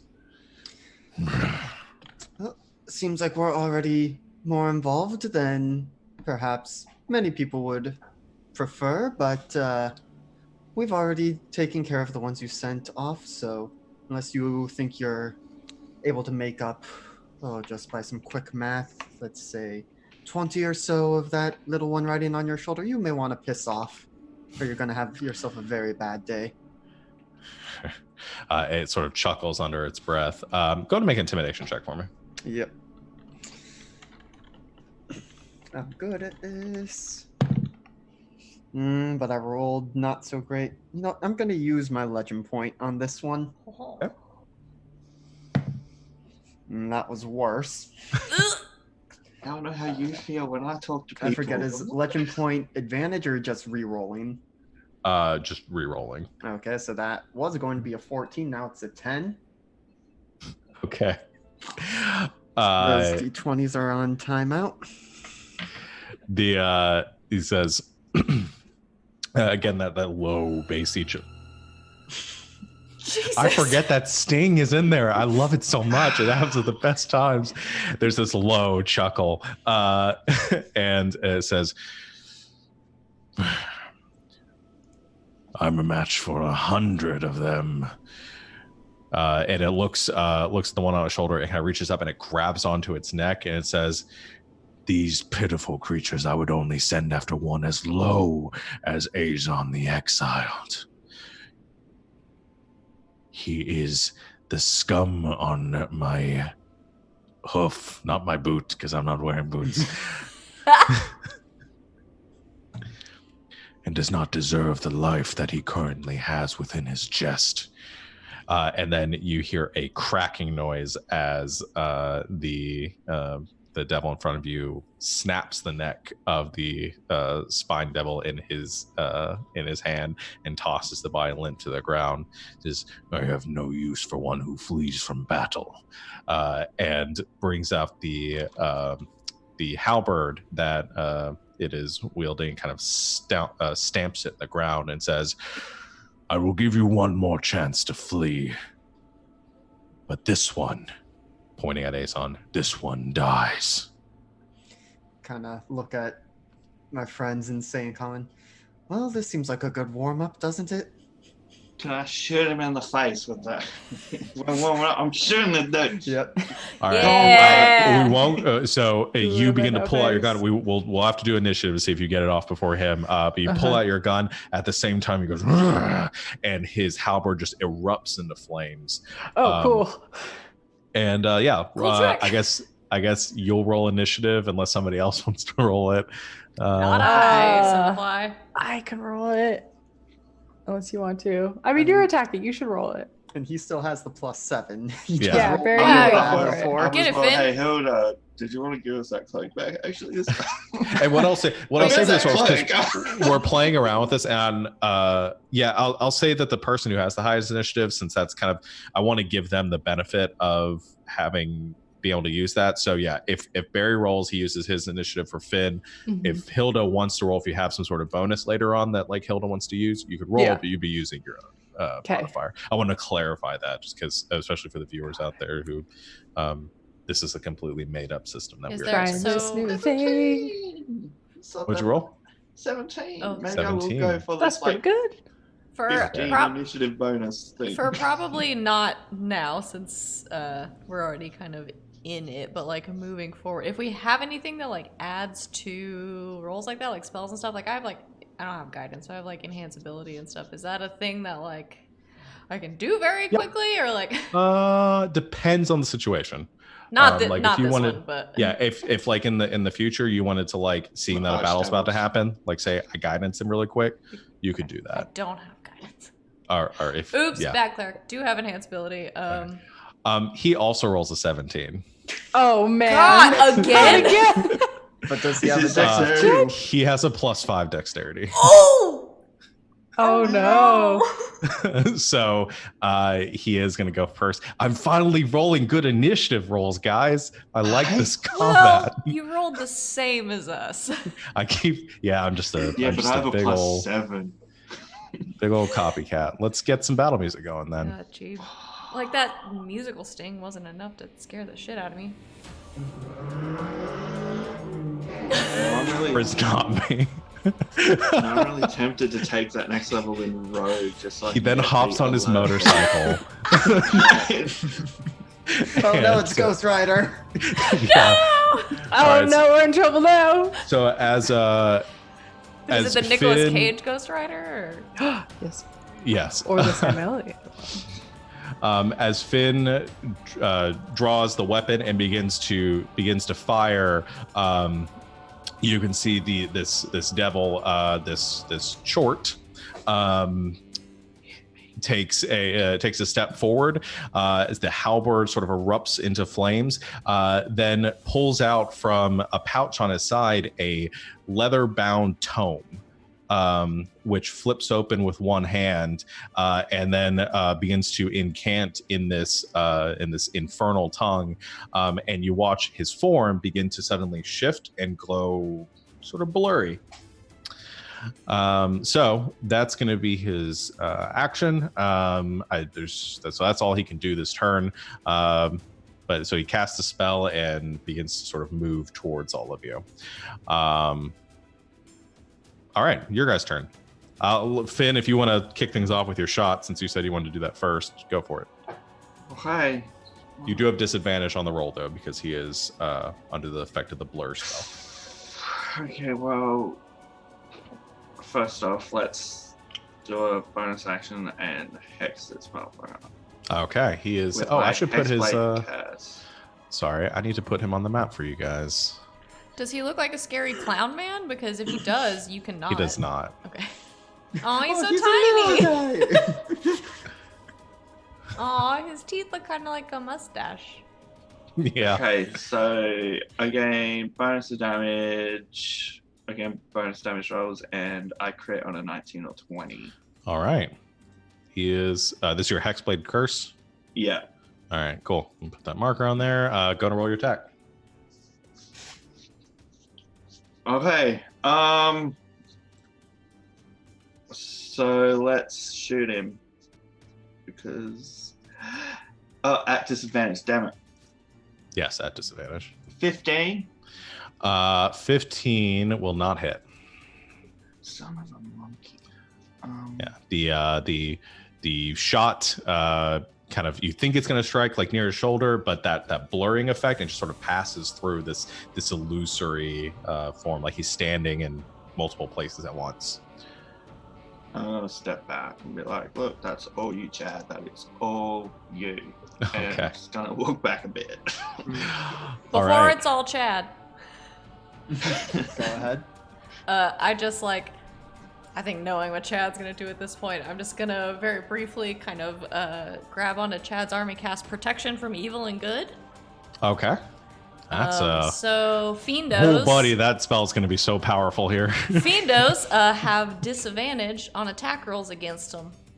And he also can be charmed. Charmed seems very important. Frightened or possessed by them. Yeah, and He that pretty much is protects. going to work on anything that lives in this in this place. So yeah, He protected. that's awesome. Okay. I just sort of grab him on the arm and then go, go get him, Tiger. All right. A little bit of cold. I just imagine all my spells are like cold. I don't know. Yeah, like a nice Little bit of brisk winter chill. wind. Did you want to do your move, Chad, or Hilda? Do you want to go first? Do you have any buffs or anything you want to? Not a buff, but I want to try to cast blindness, deafness That On yeah, the- a debuff, on the demon thing. What'd you call it? A chort? a chort. That's a very interesting word. Okay. Okay, let me click the thing. Okay. So it needs to make a Constitution saving throw. Okay. She sort of like pulls out one of her like a dark colored bell and rings it. That's a 27. Oh well, it definitely saves. You can ask a question from. Yeah, the let list. me look at that list. And then bonus action going to inspire our new friend just in case. Azon? Okay. Azon, yeah. Yeah. All right. And that is what I he's do. inspired. And Azon will go after Chad. He looks like he's waiting for Chad to move in Yeah. before he makes his attack. Yeah. I was thinking I might Dragon's Breath him with Dragon Armor, but I forget that DC doesn't ever go up. And we kind of know he's a Dexy boy. Anyway, so I'm just Yeah. I'm just doing the tried and true. I'm pulling out Dragon Maru, running up at him. Okay. But this is at disadvantage. Yes, because he's not blinded. Yeah. So disadvantage. Okay. Well, those are both pretty good. That's 18 to hit. Just hits. Okay. How large would you say this guy is? His size is large. Okay.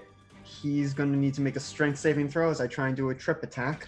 Okay. And go to roll your damage on this one because I'm gonna have to make a saving throw for his concentration on his spell. Yep. And what's the saving throw on the trip attack? Strength DC 15. Okay. That's a success with a 19. Yeah, but he takes, that is 19 points of slashing damage. Magical. Yeah, that's good. 19 points of slashing damage. He'll make a con save for his spell. That's a 30. He's good. All right, I go for my second attack. There's one stat here he is very good with.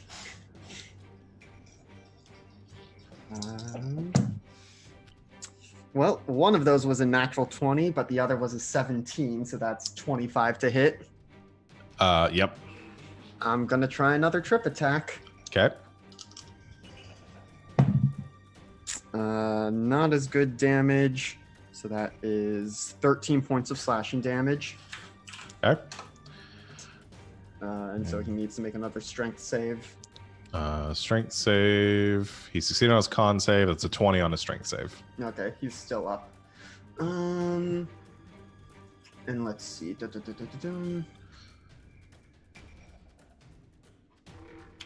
Okay, I'm gonna do my third attack against him. Okay.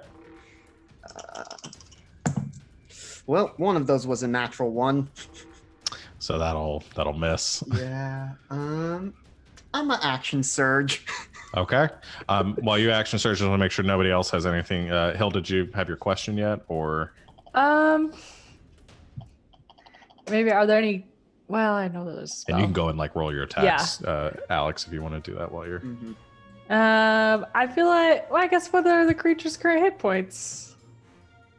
Seems like a good one to ask. Current hit points are 155. That's a lot of kittens. It's a lot of kittens. Okay. So let's see. First of my second round of attacks. 16 to hit. Misses. Precision attack to try and bump it up. Okay. Nope, that was just a 1, so I think that's only a 17 total. That'll miss, yeah. Yep. Okay. Trying again. One of those was a natural 20 again. That's a 17 to hit. 17 will miss. Okay, I'm gonna precision attack because I think as long as I get a 1, that hits, right? Yeah. And of course, that time it's a 10. Yeah, so sounds let's about see. right. Let me roll my damage. And he also needs to make a wisdom save as I do a goading attack on him. Okay. I've used 5 of my 6 superiority dice so far. That's a 24, so I think he succeeds on the. Okay, yeah, but he takes 13 more slashing damage. Okay. And 1 more attack. Okay. Well, I thought, wasn't that your third? Because you missed on the first 2. Did I? Yeah, I think that's your third Or I attack. missed the first one. I think the second one You used the precision and I it used didn't. precision twice because I missed the first one, tried to precision, it wasn't enough. Second time, it was one shy, so I precisioned to make sure I would hit. Oh, okay. Sure, go ahead and make a third one. Yet again, another natural 20 on one of them, but that's a 23 to hit. That'll hit. Not gonna do any maneuvers this time. Gonna Okay. hold on to my I was last gonna dice say you're just gonna in run case. out of dice. That is 14 slashing damage. Okay. All right. And while you're doing that, I went ahead and rolled for Azon. As you finish up with your last strike, there is a dagger that comes flying in from behind you and strikes into just above the center chest of this chort. He does 26 points of damage, but it is reduced by half because it is a non-magical dagger. That's going to end their turn, and it's left to Halgrath's turn, who is going to, you're a nice, tasty target right in front of him. Yep. So he's going to attack you, but he has disadvantage because of the Me. because of the you, because of the jewels. me. So he's going to make his first 2 attacks and see what happens. We'll see how it feels from there. Yeah. With disadvantage, that's an 18. That meets. And then the second one, that's another 18. Okay. So that's, why did that roll the extra nat 20 damage? That's annoying. You're resistant to fire, right? Correct. Okay. So I'm gonna do the piercing damage first. Mhm. So that's gonna be 13 and 16. So that's 29. total. And then fire is 12 plus 13, so 25 reduced to 12. Okay. And then, it's just going to go and make his third attack. All right. It's a 14, though, so that misses. Chad in front of him, kind of mano a mano, squaring down. Chad makes a series of attacks. He then, Halgrath takes this flaming halberd, and then, which I say halberd, I keep saying that. It's not what it is. It's a rancier, and goes slashing down once, and then 2 quick strikes forward, thrusting. 2 of them hit Chad, but one of them you finally deflect away with your great sword. And that will end his turn. Back to you all. Mine's a very simple thing. I'm going to activate my monocle because True Sight makes it so it's not blurry to me. Oh, yeah. And with my bonus action, I will, on top of my Hexblade Curse, I will just cast Hex. Cast that, so he's double hexed. Double Hex, and let's see, what do I get to do with this thing? I also get to make him suffer something.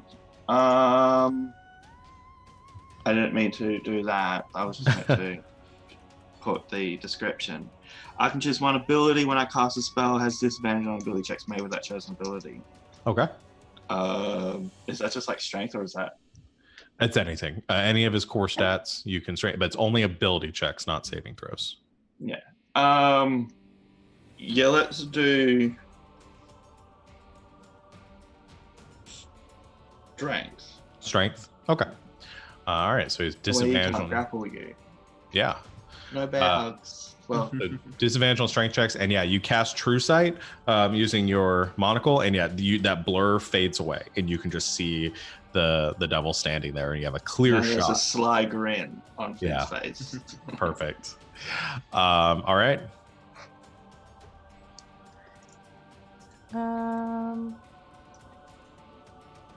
What you got, Hilda? Let me double check something.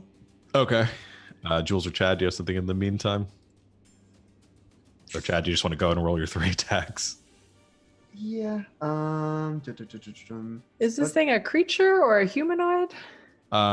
It's definitely a creature. Does Okay. it have to be a humanoid for whatever spell you're looking at? Well, I would like to use my new spell, Hold Monster, Oh, on this guy. yeah. It just says choose a creature you can see. Okay. Yeah, he's definitely a creature, so you can use, I think hold monster works on just anything. So Yes. Okay, I'm All right. gonna try doing this. he's gonna make a wisdom saving throw. Let me see. Yes, a wisdom save. Say this is his lowest saving throw. So Yes. I thought about changing it, but I was like, let's just leave it. well, he has advantage on it, and it Oh, ends up being a no. 23. It was a 9 on the first one. I got very excited about it, and then rolled a lot better on the second one. Well. So you can ask another question. Okay. And let's see. As a bonus, I think we're okay for now. So yeah. Okay. That's it. I need to remember that Azon has the inspiration. Yes. Okay. Jules or Chad? Yeah, I mean, I'm just gonna try and hit him again, but All right. first for my bonus action, I'm gonna cast Branding Smite on myself. Okay. So I start glowing with radiant glow. All right. First attack. Oh, I mean, those are both very good. That was 18 and 19. Yeah, those will so- definitely hit. Yeah, plus 8. Yeah. So And if you want to just go ahead and roll all 3 attacks, since if you're not doing anything like special maneuvers or anything like that, you can just roll 3 attacks. yeah, okay. So, but the Branding Smite's only going to apply to that first hit. Yeah.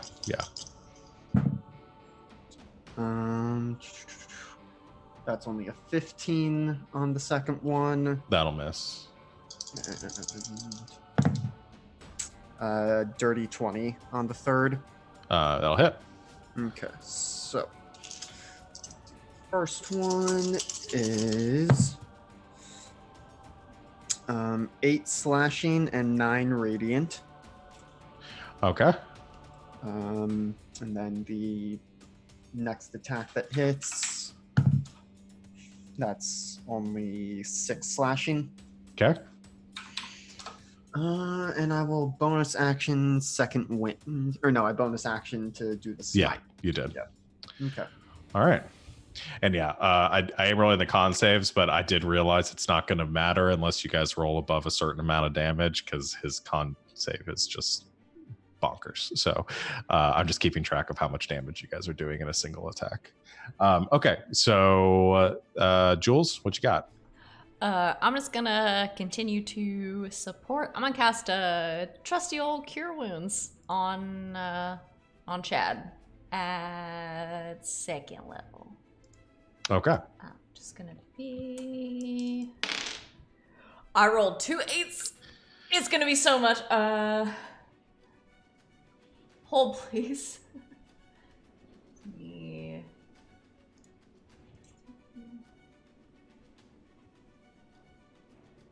25. Okay. You actually only take Whoa. sorry. You only take 20 points, get 20 points of healing. Only while 20? you are, yeah. All of your healing is reduced by 5 here. Okay. Well, 4 of it came from my extra class stuff, so. Okay. Well, there you go. So Super it's, wasted. you're not too nerfed by. Okay, I'm sorry. You That heal was- 20. Yes. But it's that pain and everything. It seems hard to overwhelm that. I mean, you realize this, Jules, casting a healing spell for the first time here, that it seems like your healing is a little less effective here than it normally would be. Right. Well, I had to grab Chad again for the second time in like 10 seconds, so I think you just hear from behind you go, ah, shit. All right. That's going to end. Anything else from any of you? All right. Did you ask your question, Morgan? I feel like I want to ask what spell it's on him, but I feel like we just saw what spell it was when he first cast it. So, Yeah. I'll unless let you there are know. any other spells. Nope, no other spells on him, just the blur Okay. spell. That will be his turn then, and he's actually seeing you do the healing, Jules. Kind of gets a little more focused. He undo all of his good work. He goes stepping around Chad and is going to make an attack against you, Jules. Quick question: did our new friend attack? Oh no, he didn't. I'm so sorry. He needs to attack. He's Well, inspired so and that's going to stick everything. together. We're next to each other going, oh yeah, it's pretty good. Okay, what's your inspiration die, by the way? It's 1d8.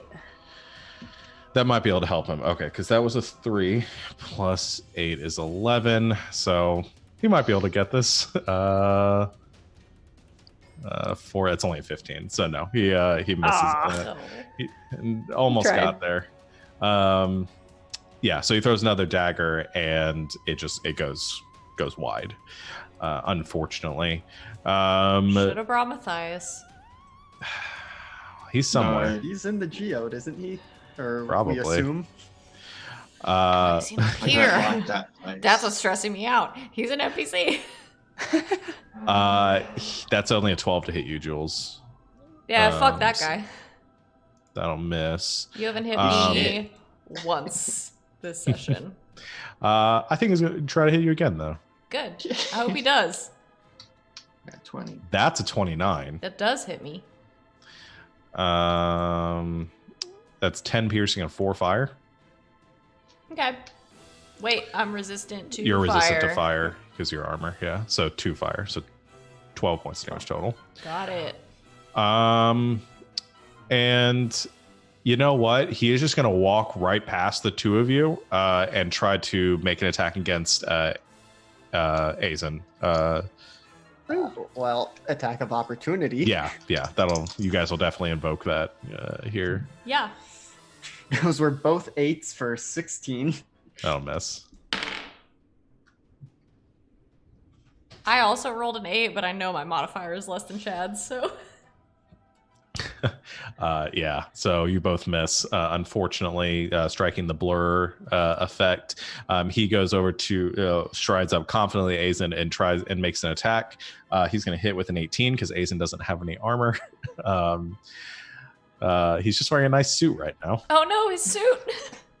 Motherfucker. No! He takes 24 points of damage.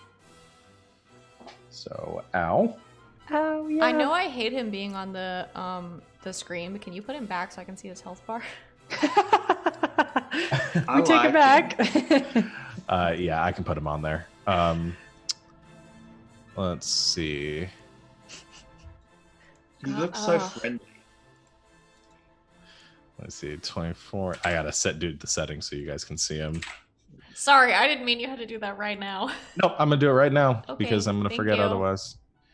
Oh, he has way more than 24 health. Why did I do that? Oh, good. God, I hope so. Yeah, he has like a. He's level 3. All right, can you see his health bar? Yes. All right. Is that after it's been damaged? Because Nope. that's pretty. Now I he's was gonna been say. Now Oh he's been God, damaged. okay. Okay. Thank you, you're the best. All right. That is the Also the end worst. of Halgreth's turn. What do you fools got? See some combo attacks this round. Oh, I need to make a concentration check combos. before anything. Yes. Do I get? I'm Warcaster is what I get. Da, da, da, da. Quick question. Yeah. If I attack with my pistol, can I shoot again with the pistol? As a bonus?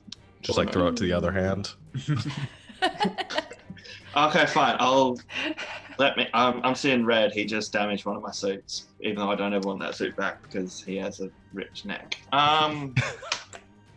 I'm gonna stab with my rapier first. Okay. I see you. I rolled an 11. How much damage did you take? 12. Oh, you're good then because it was a DC. Yeah, 10, it was so- just really Yeah, bad okay. rolls. Yeah. That was an advantage. Let's smack him with a non-magical rapier. Do it. 20. That's a 19. That's a crit. Thank you very much. At Oh, disadvantage. No, I've you're got not true at sight going disadvantage. on. All right. It's true sight. And that is sneak attack. Not so with a crit. Yeah, do This it. is gonna be nasty. Oh, really wish I shot him now because that would have been a magical. Yeah, it will be reduced, but so yeah, just roll. We'll roll the damage normally and just don't double it. Okay. I do damage my necrotic damage, correct? From my hex. Yeah, so roll. And my sneak. Yeah, roll your rapier and sneak attack damage first, and then we'll do the necrotic damage separately because you'll get more there. Okay. Oof. That's with Hexblade Curse and Sneak. Sneak Okay. is- So that's 23 points of damage from your just your rapier. So he'll take that full amount and then roll double your hex damage. Sneak and necrotic. Just Sneak die rolls, correct? No, so your sneak attack is the same damage modifier as your it's the same damage type Okay. as your weapon, so it's going to be halved because it's not magical. Really wish I shot him now. yeah. God, I'm so But glad you're- someone knows the rules to this game. Your Okay. your health or your So Hex is meant to be 1d6. I'll just roll 2d6. roll for it. 2d6, yeah, because that one will be doubled because he's not resistant to that. Fucking ones everywhere. Okay, 5 points damage. That's still a lot of damage to him. You brought him down a good bit. And then because I've attacked him with my sword, I can move out of range without him attacking me. So I'm going to run can. back the way he came, past Okay. Jules' chat again. That's Jules and And Chad. then as I'm running, I'm just going to turn around and be like, don't damage my suit. And I'm going to try and shoot him with my pistol. I like it. Yikes. You do have a legend point if you wanted Do to I? reroll it. What is that? Uh, No one has everyone ever has- told me. everyone has one reroll no. that they can use per game. I have legend points? When's this coming? I'm amazing. I'm going to reroll. One Yeah. per You're a game. legend. One per game. But one per 18. session. 18, that'll hit. Ooh. Get him. I'm destroyed. Ignore the sneak. Okay, I was like, holy shit, that's a lot of So damage. that's only 16, and then with my hex. Yeah, 16, then hex him out. 1. Ignore the Oh, boy. hexblade curse. Jeez, that's a lot of damage just to Tim this round, though. I Jesus. think that was like almost That's 60 only points. 17 damage that next one. Yeah. Did my first attack cause him to possibly lose Blur? I think it could potentially. Let me. That would be 28 on my first attack. No, because he rolled a 29 on his. Oh save. no. Oh. And If you roll a- just for my purposes, he's taking necrotic damage. He is taking necrotic damage. Wonderful. Yeah, he's got a plus 12 con modifier, so it's Jeebus. it's a lot. Creebus. But fuck or with not my suit. modifier, save. Jeepers creepers.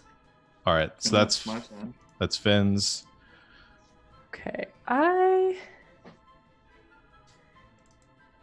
want to try to dispel magic, but maybe I don't know if there's like. So I have like cutting words. Okay. I don't know. I just like wish I could like give him like disadvantage on a save or something. I don't know. It doesn't work like that because it only works on attacks. Yeah. Okay, well, but I could try this dispel magic and maybe get rid of this blur so my friends can snack him a lot easier. Yeah.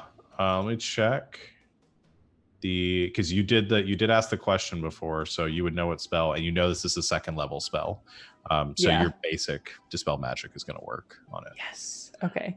Yeah, that's what I thought. I thought blur was second. So yeah, now that Yeah. she knows this spell, it's gonna be like, let's put an end to this. And it's gonna cast dispel magic at Perfect. third level. Yeah, you dispel the blur effect, and all of you now can see what Finn can see, and the illusion fades away, and you just see the big, meaty red guy standing there. Just like looks at Jules and Chad and be like, get them, guys. I'm gonna guiding bolt that motherfucker. Do it. Come on. This would be a 3-part combo if you get this to work. Ooh, that would be sweet. 27. 2 hits. Yeah. He parries. Chad's gonna get advantage. Oh man. No, yeah, that definitely hits.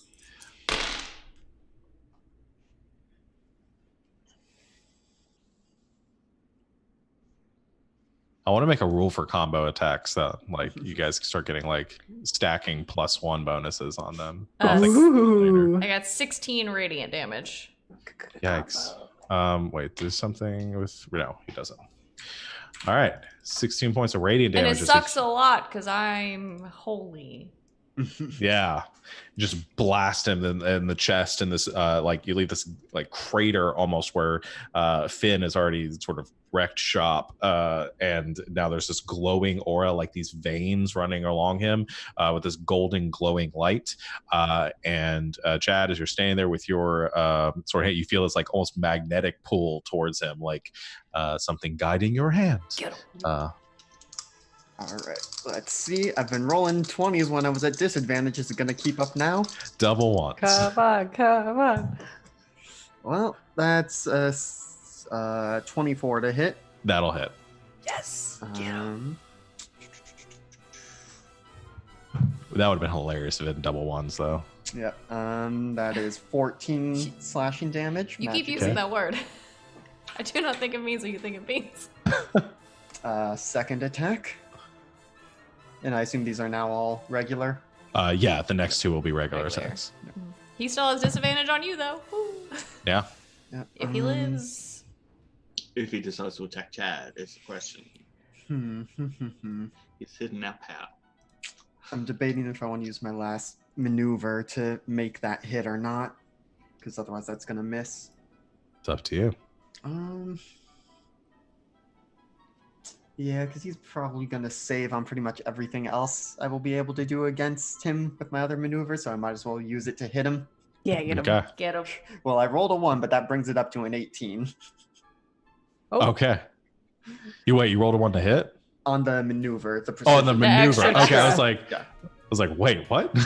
Yeah. It was a 17 plus 1 to 18. Then you are good. So go ahead and hit. Go and roll damage. 8 more slashing damage. Okay. And the third attack. Okay. Nope, that's an 11. Oh. Yeah, you strike 3 times. The first one magically imbued, cutting across him across that like golden light, which you see is kind of drawn into where your blade is, that magnetic pull ending. You go and you strike the next time, just barely cutting him as he tries to kind of sidestep away from you, and then lunges backwards as you go for your third strike. And you, so he is standing there, panting, this visible kind of steam coming off of him, bleeding profusely. Hold on, Azon's got an attack. This would be hilarious. No, that's another 3 on the die, and he's only got plus 8. So yeah, that's only a 12, 11. So that's gonna miss. Unfortunately, another dagger. I guess he could do an offhand attack. Nope, still gonna miss. So he throws 2 daggers, and both of them going wide.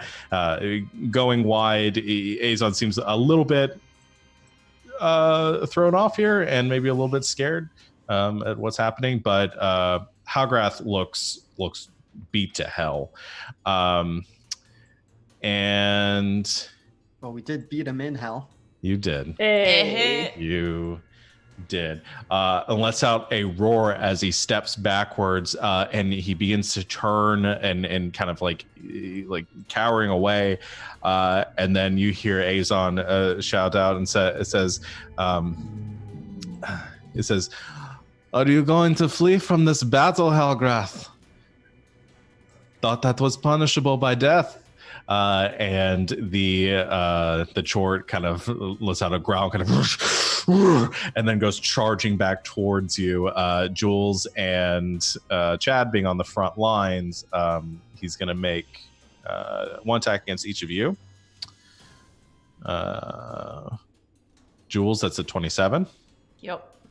Chad, that's an 18. That meets.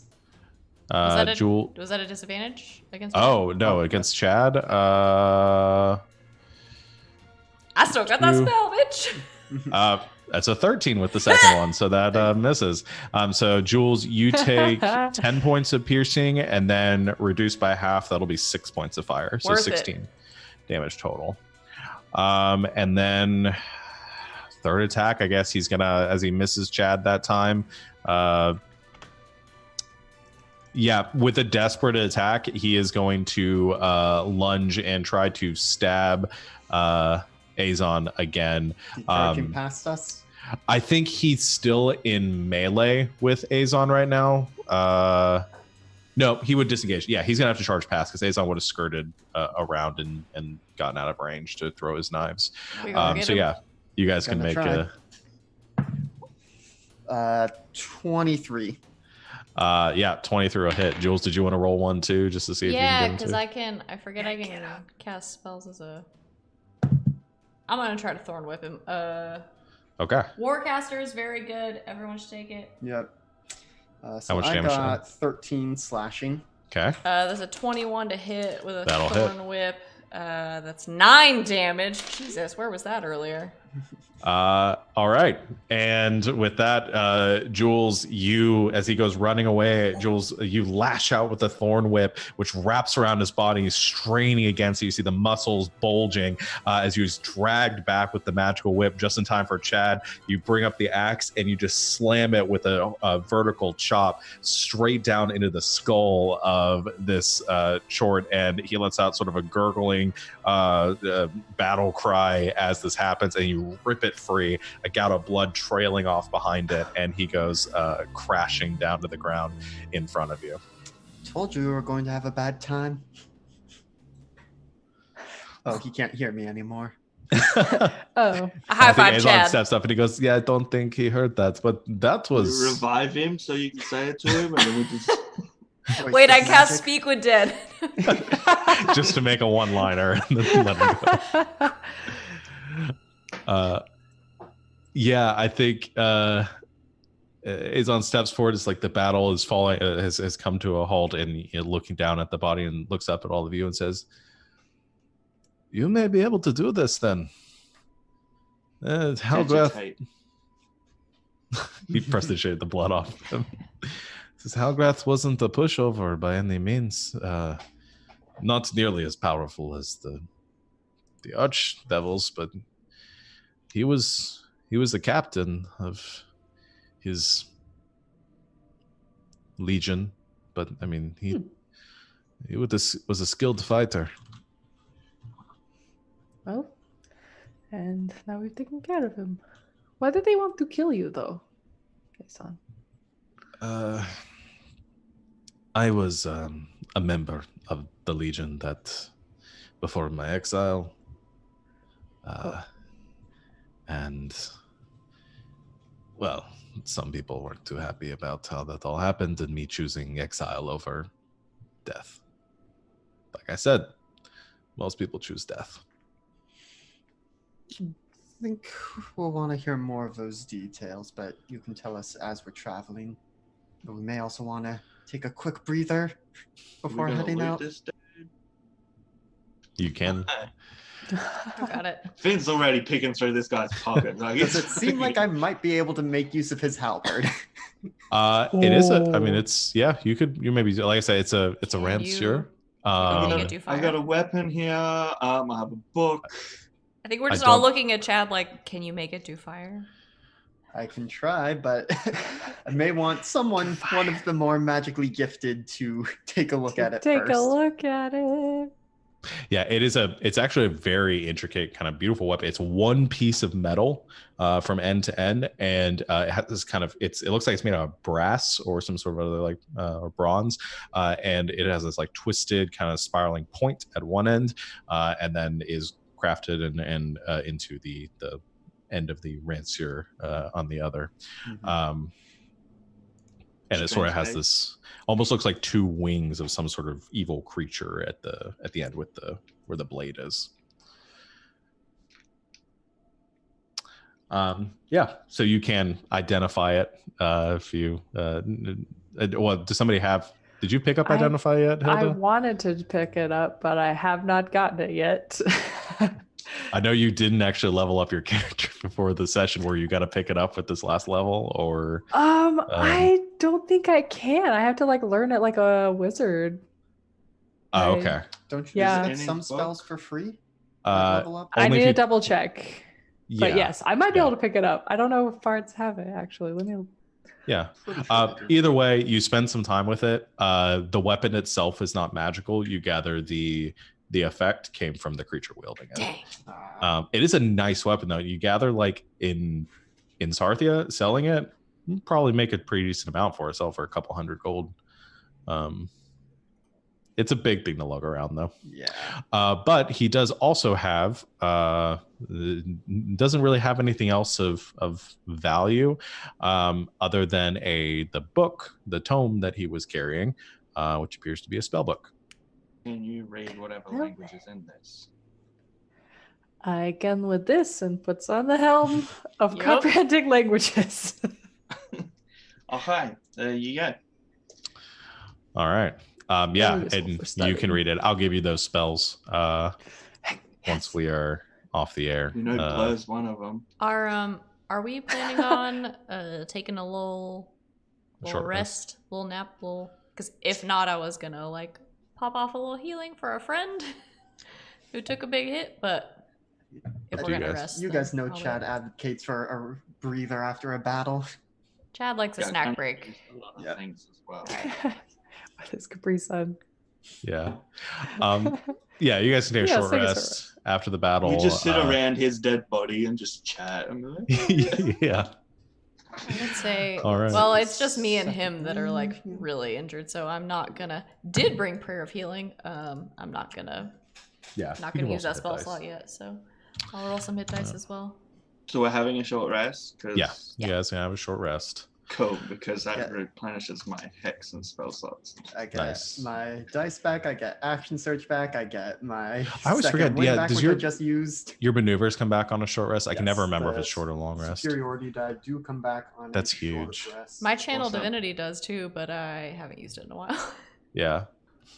All right. Oops. I'm just picturing Chad and Finn each battle. Time to sleep. All right, that's enough Nap time. physical exertion. Time for a rest. Not used to this. Can stretch. That's awesome. All right. Well, I think we're gonna go ahead and call the session there. Okay. With the short rest, you guys can go and do your short rest things, and we'll go and wrap this up.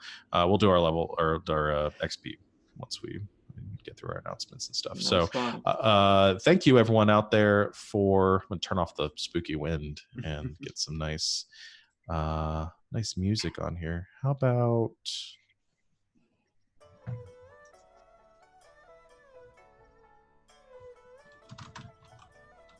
it's positive. It's nice. I could go into something a little more. We need some more ending music.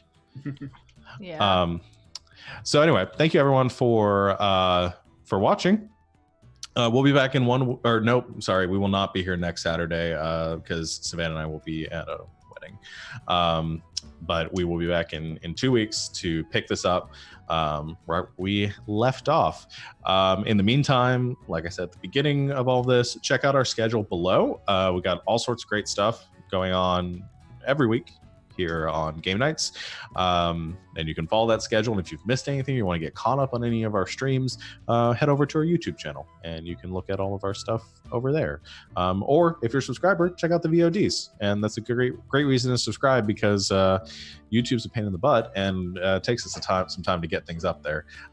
So if you want to watch anything like right away, VODs are the way to go. We also have some podcasts that are available on Castbox and iTunes and some other select podcast providers. You can check those out anytime, any place. Usually those come out about bi-weekly-ish. And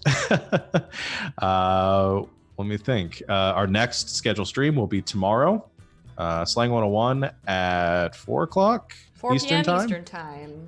Yeah, some Monster of the Week that Savannah will be running. We're in a super precarious situation I will need to review going my into notes. it. Your good friend Abby is in the lion's den, as it were.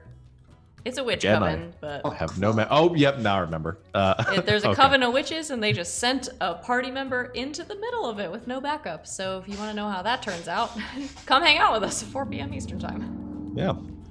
All right. You guys have anything else you want to plug? No. Barry, what your game's on Wednesdays, right? On your channel? No, it's now changed because I gotta do work throughout the week at that time. So it's now Friday nights. Friday nights. 2 weeks. Perfect. Friday Your time. Australian nights or Friday Your time. US nights? Eastern Standard Time, 8:30 Friday Eastern Standard Time. What are you guys running again? Goes to Salt Marsh Okay, Salt Marsh. Well- Awesome. with a lot of it slightly adjusted because I can't follow modules because I don't read ahead. And I'm like, oh, I should make it Yeah. fast enough. Got the same issue with So my going- campaign that I write. So So I going can out only... with Barry and crew Friday nights. Yeah. And I think Every we've got it set second up to Friday. host too. Yeah. So you can check it out and Yep, watch you it can out watch here. them here. Yeah. Also, I don't always say goodnight internet, but I do on this channel. I did last week. Oh, good. If I remember this week. Oh. Yeah. I think that's it though. So thank you everyone out there for watching. Hope you enjoyed it. We'll be back in 2 weeks. And until next time, good game and good night, Internet. Good night, internet. Good night, Internet. Good morning, internet.